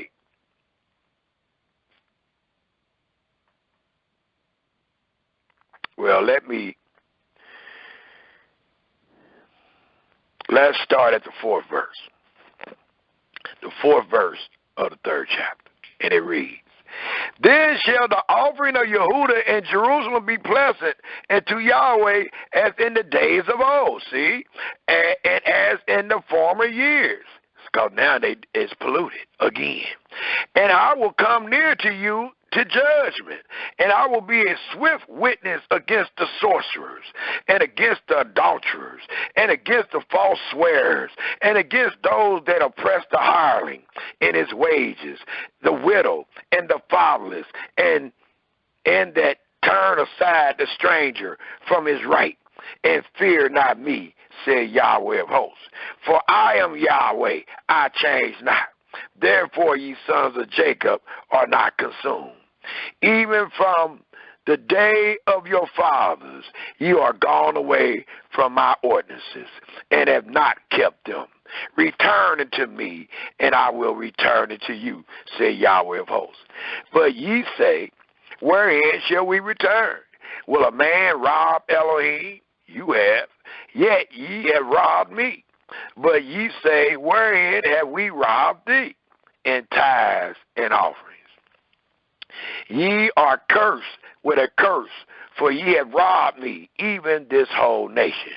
Bring ye all the tithes into the storehouse, that there may be meat in my house, and prove or test me now herewith, said Yahweh of hosts, if I will not open you the windows of heaven, and pour you out a blessing, that there shall not be room enough to receive it. And I will rebuke the devourer for your sake, and he shall not destroy the fruit of your ground, neither shall your vine cast her fruit before the time in the field, said Yahweh of hosts. And all nations shall call you blessed, for ye shall be a delightsome land. Please take note, said Yahweh of hosts. When they call you blessed, please take note where you at. It says, again in the 12th verse, all nations shall call you blessed, for ye shall be a delightsome land, said Yahweh of hosts. Your words have been stout against me, said Yahweh. Yet ye say, what have we spoken so much against thee? Ye have said, it is vain to serve Elohim. And what profit is it that we have kept his ordinances, and that we have walked mournfully before Yahweh of hosts? And now we call the proud happy, those that's going to do what they want to do regardless of what you show. We call them happy. Yea, they that work wickedness are set up. Many of these so-called elders and leaders and marays and things like that are set up. We call them, it says, yea, they that work wickedness are set up to be our leaders today. Yea, they that tempt Elohim are even delivered. They ain't dead yet, many of them, even though we know they are lying. Thus, they that feared Yahweh speak often one to another, like we are doing this day. And Yahweh hearkened and heard it, and a book of remembrance was written before him for you that feared Yahweh, and that thought upon his name. And they shall be mine, said Yahweh of hosts, in that day, when I make up my jewels, and when I spare them as a man spare his own son that serve him. We are waiting to be spared. We are waiting to be saved. We are waiting to be delivered out of the troubles of Jacob. Then shall ye return and discern between the righteous and the wicked, between him that serve Elohim and him that serve him not. And in closing, it tells us, starting at the very first verse of the 4th chapter, it reads, for behold, the days come that shall burn as an oven, and all the proud, yea, and all that do wickedly shall be stubble, and the day that come shall burn them up, and all that mess you have taught. said Yahweh of hosts, that it shall leave them neither root nor branch. But unto you that fear my name shall the Son, S-U-N, of righteousness arise with healing in his wings. And ye shall go forth and grow up as calves of the stall. And ye shall tread down the wicked, for they shall be ashes under the sole of your feet. In the day that I shall do this, said Yahweh of hosts. Remember ye the law of Moses, as we are remembering and revealing this day. Remember ye the law of Moses, my servant. And we just read in the book of 2 Chronicles, 35th chapter, dealing with King Josiah, that they said they did the ordinances according to the law of Moses. Well, today we're dealing with the Passover, the Feast of Unleavened Bread, and we're telling the people, remember ye the law of Moses, my servant, which I commanded to him in Horeb for all Israel, with the statutes. And please don't forget the judgments. Behold, I will send you Elijah, the prophet, before the coming of the great and dreadful day of Yahweh. Well, let your brother let you know something. The great and dreadful day has came, has been upon us for almost 2,000 years. Why? Because it reads, again in the 5th verse, behold, I will send you Elijah the prophet before the coming of the great and dreadful day of Yahweh. And he shall turn the hearts of the fathers to the children. That's a spirit. And the heart of the children to the fathers. That's a spirit.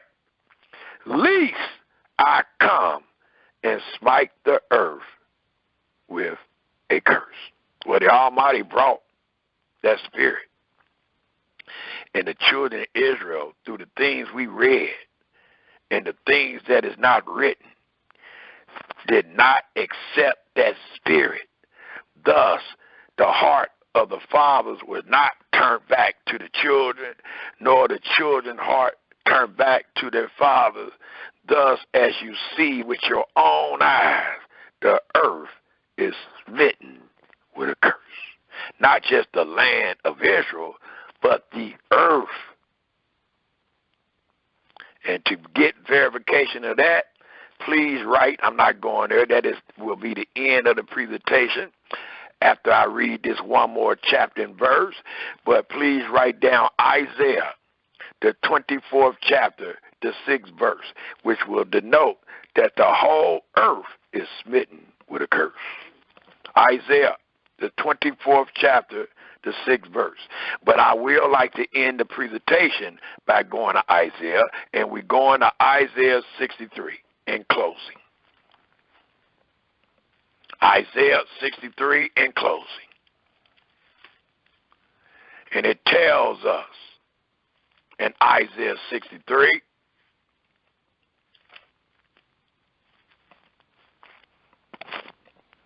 and it reads in the 7th verse,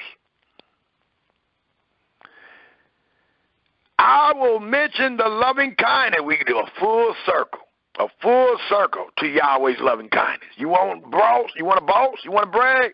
Well, let the people know you really know something.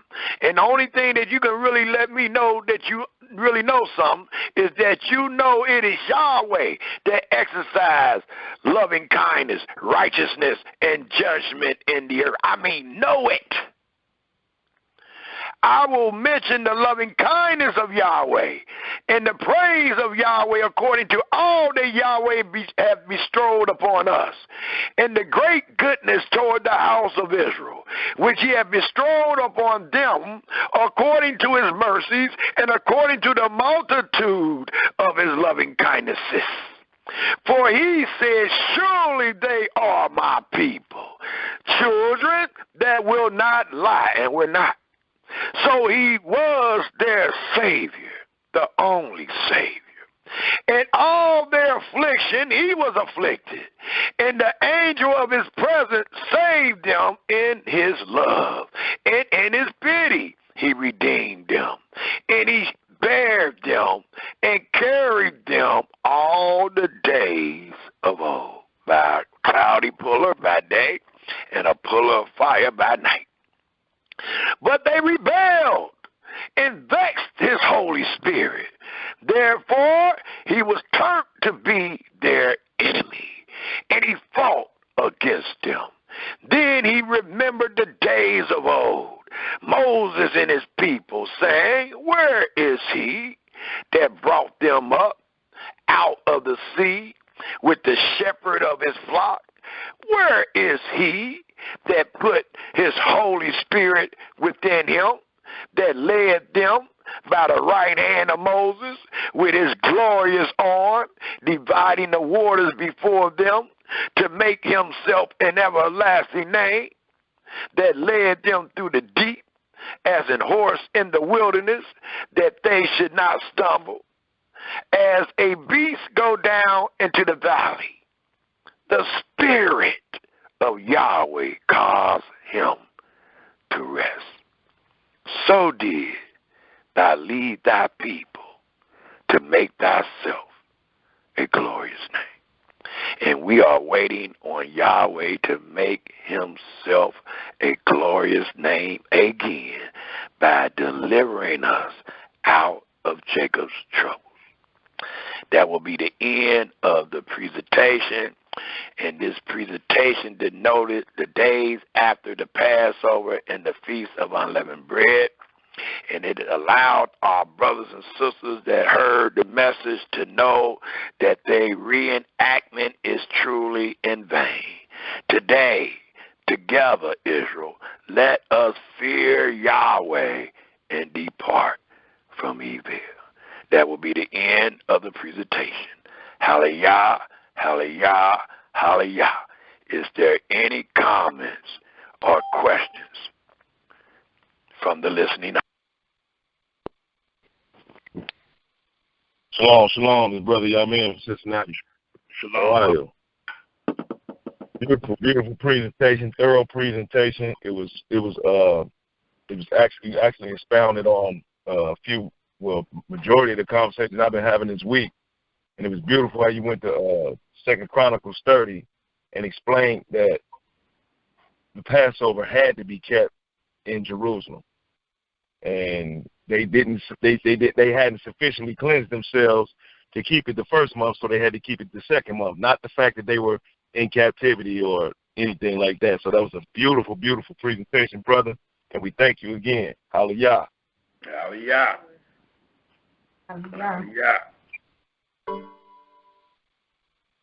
Is there any other comments or questions? That's a great comment. Allow me to know that we do have our ears open and our eyes open, that we may hear and see all that Yahweh has said and done.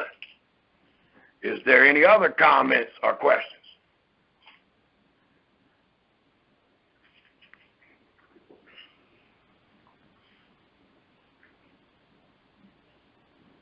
Is there any other comments or questions?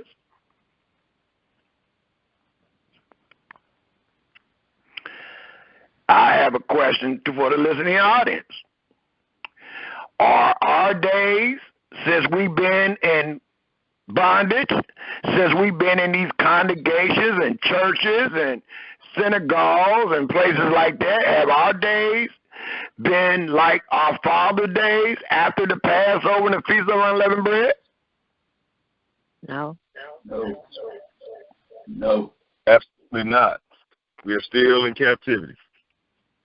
So it allows us to know when we compare, when we make a distinction between the holy and the profane, we can easily make that distinction, and it shows that we are truly profane, because we can't do and have not done anything that our fathers have done. nor the day after. The day after, we don't find ourselves free. The day after, we don't find ourselves joyous.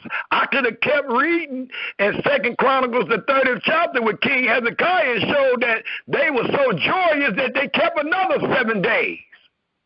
And I bet you can't. You'll never find where we kept another 7 days here, because it was hard enough to keep the first in vain.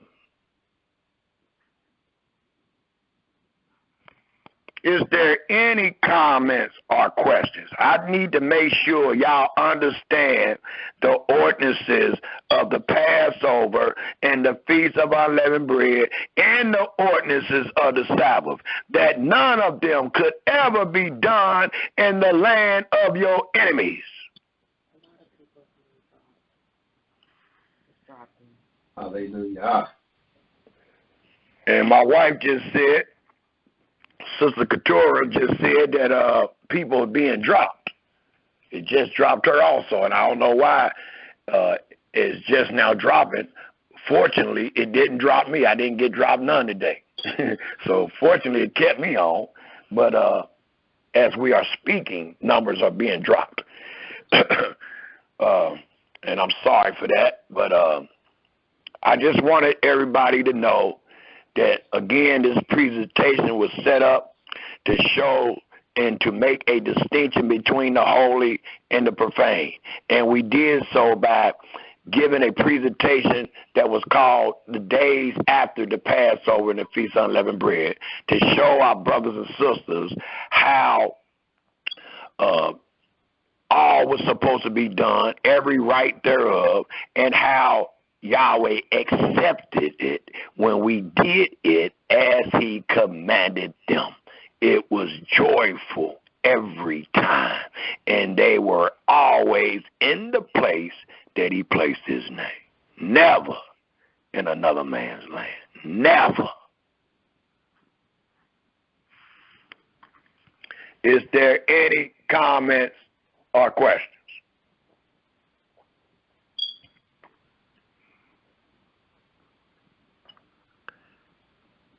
If we all have comprehend this great presentation, and there's no need to say another word, we will go ahead and end the presentation by reading a psalm in closing. And the psalm that we will read will be Psalms 107 in closing. 107 in closing.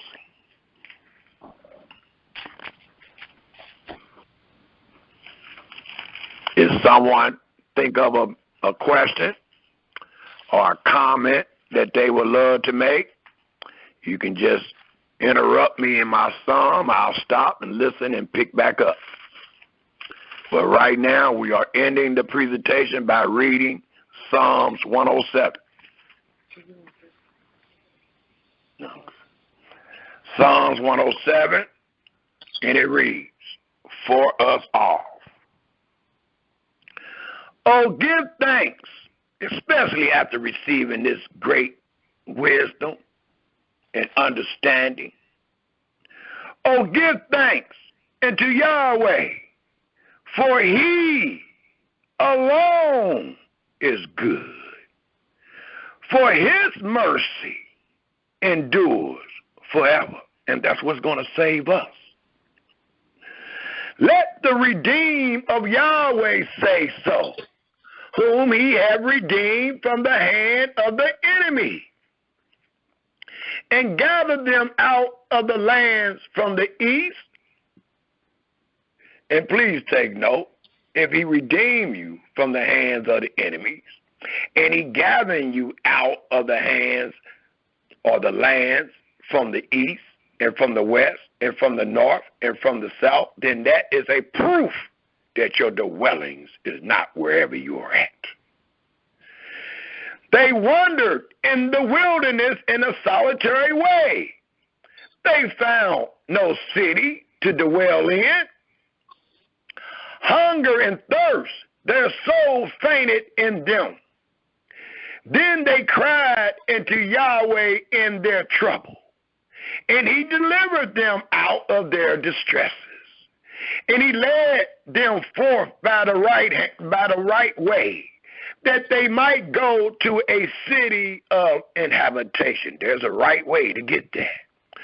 Oh, that men would praise Yahweh for his goodness and for his wonderful works to the children of men.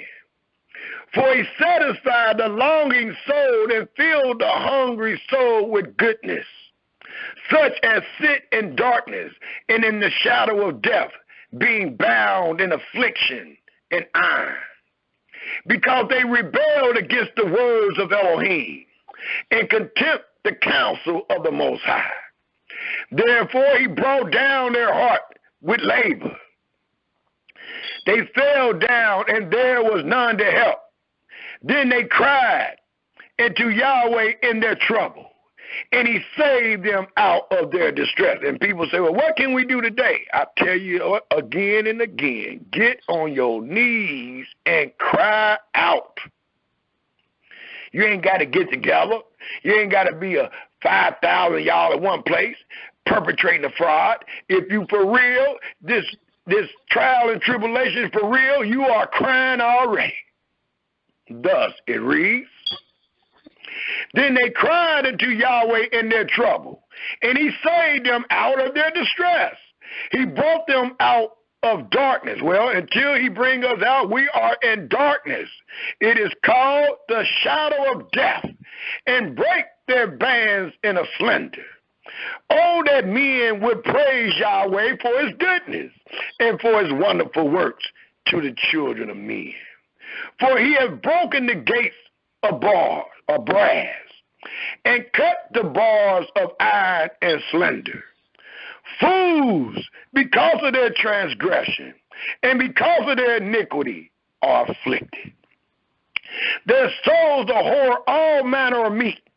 They draw near into the gates of death. Then they cried unto Yahweh in their trouble, and he saved them out of their distresses. He sent his word and healed them and delivered them from their destruction. Oh, that men would praise Yahweh for his goodness and for his wonderful works to the children of men. And let them sacrifice the sacrifice of thanksgiving and declare his works with rejoicing. That they go down to the sea in ships, that they do business in great waters. These see the works of Yahweh and his wonders in the deep. For he commanded, and it raises the stormy winds, which lift up the waves thereof. They mount up to the heaven. They go down again to the depths. Their soul is melted because of trouble.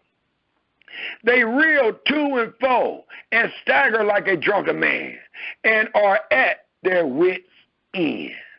Then they cry unto Yahweh in trouble, and he bring them out of their distresses. He make the storm a calm, so the waves thereof are stilled. Then are they glad because they be quiet. So he bring them into their desire haven. Oh, that men would praise Yahweh for his goodness and for his wonderful works to the children of men. Let them exalt him also in the congregation of the people, and praise him in the assembly of the elders. He turned rivers into the wilderness, and water springs into dry ground, a fruitful land into a barrenness, for the wickedness of them that dwell therein. He turned the wilderness into a standing wall, and dry ground into water springs. And there he made the hungry to dwell, that they may prepare a city for habitation. And sow the fields, and plant vineyards, which may yield fruits of increase. He blessed them also, so that they are multiplied greatly, and suffer not their cattle to decease. Again, they are menaced and brought low through oppression, affliction, and sorrow. He poured contempt upon princes and caused them to wander in the wilderness where there is no way. Yet set he the poor on high from affliction, and make him families like a flock.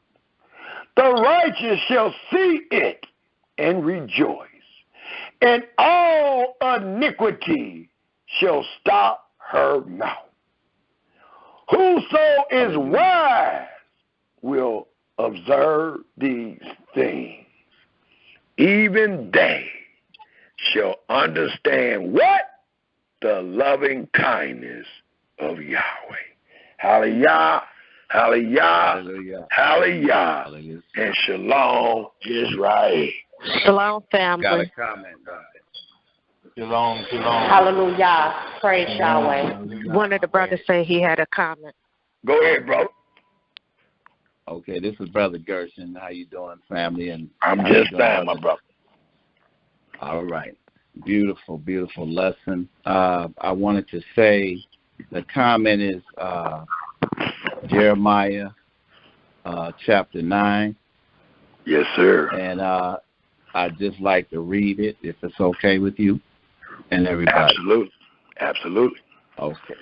Okay. And the particular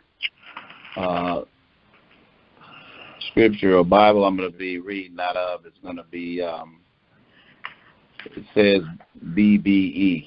I don't necessarily remember which one that is, but okay. I got a couple of them right here. I might go with this one that say Chronicle, so I'll just go with the one that say Chronicle on it. So it goes like this, Jeremiah 9. Oh, that my head were waters, and my eyes a fountain of tears, that I might weep day and night for the slain of the daughter of my people. Oh, that I had in the wilderness a lodging place for wayfaring men, that I might leave my people and go from them, for they be all adulterers, and assembly of treacherous men. And they bend their tongues like their bow for lies, but they are not valiant for the truth upon the earth. For they proceed from evil to evil, and they know not me, saith Yahweh. Take ye heed every one of his neighbor, and trust ye not in any brother, for every brother will utterly supplant, and every neighbor will walk with slanderers. And they will deceive everyone his neighbor, and will not speak the truth. They have taught their tongue to speak lies, and weary themselves to commit iniquity. Thine habitation is in the midst of deceit. Through deceit they refuse to know me, saith Yahweh. Therefore, thus saith the Master of hosts, behold, I will melt them and try them. For how shall I do for the daughter of my people? Their tongue is as an arrow shot out.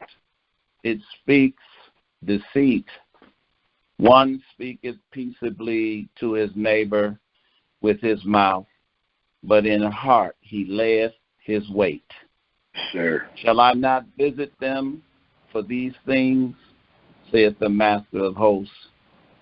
Shall not my soul be avenged on such a nation as this? For the mountains will I take up a weeping and wailing, and for the habitations of the wilderness a lamentation, because they are burned up, so that none can pass through them. Neither can men hear the voice of the cattle. Both the fowl of the heavens and the beasts are fled. They are gone. And I will make Jerusalem heaps and a den of dragons. And I will make the cities of Yehuda desolate, without an inhabitant.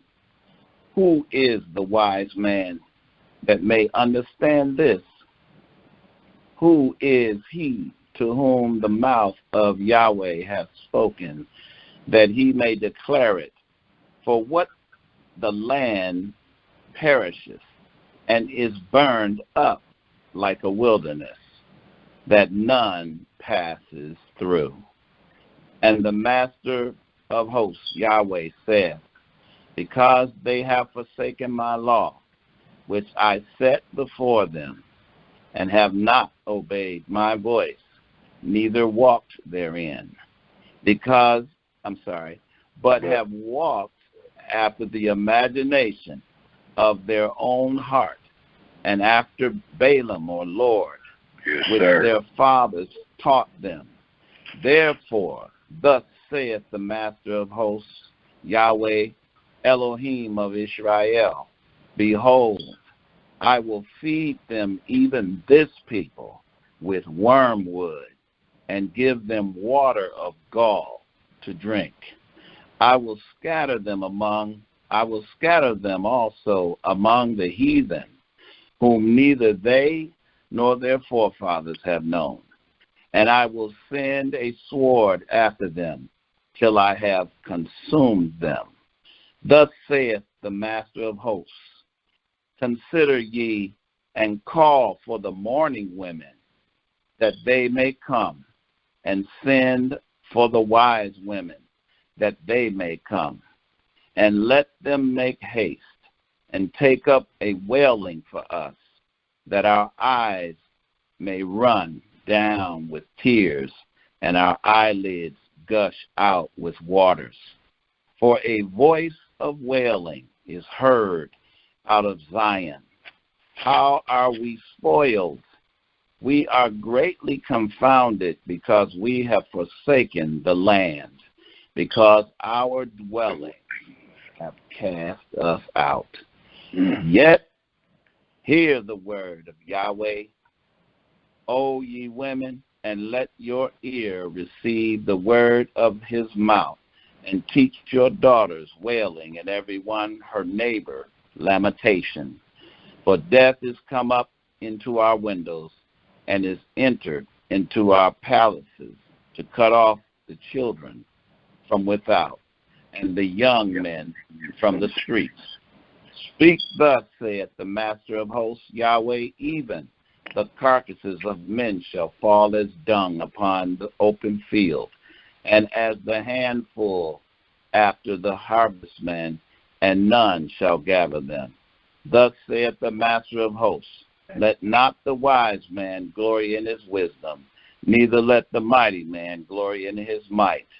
Let not the rich man glory in his riches, but let him that glorieth glory in this, that he understands and knows me, that I am the Master of hosts, Yahweh is my name, which exercise loving kindness, judgment, and righteousness in the earth. For in these things I delight, saith the Master of hosts. Behold, the days come, saith Yahweh, that I will punish all them which are circumcised with the uncircumcised. Egypt and Yehuda and Edom and the children of Ammon and Moab and all that are in the utmost corners that dwell in the wilderness, for all these nations are uncircumcised, and all the house of Israel are circumcised in heart. And the reason, and hallelujah. Uncircumcised in heart. Uncircumcised in heart. Thank you. All of the house of Israel is uncircumcised in heart. And I wanted to just end that with the other version, that last part on the other version. is it explains, it says in the last three verses, starting at looks like 24, it says, but if any man has pride, let it be in this, that he has the wisdom to have knowledge of me, that I am the master of hosts, working mercy, giving true decisions, and doing righteousness in the earth. For in these things I have delight, says the master of hosts. See, the day is coming, says Yahweh, when I will send punishment on all those who have circumcision in the flesh, on Egypt and on Judah and on Edom and on the children of Ammon and on Moab and on all who have the ends of their hair cut, who are living in the wasteland. For all these nations and all the people of Israel are without circumcision in their hearts. Hallelujah. Hallelujah. Praise Yahweh. Thank you, brother. Hallelujah. Hallelujah. And that will be the end of the presentation. Praise Yah. Hallelujah. Praise Yah. Hallelujah. Hallelujah.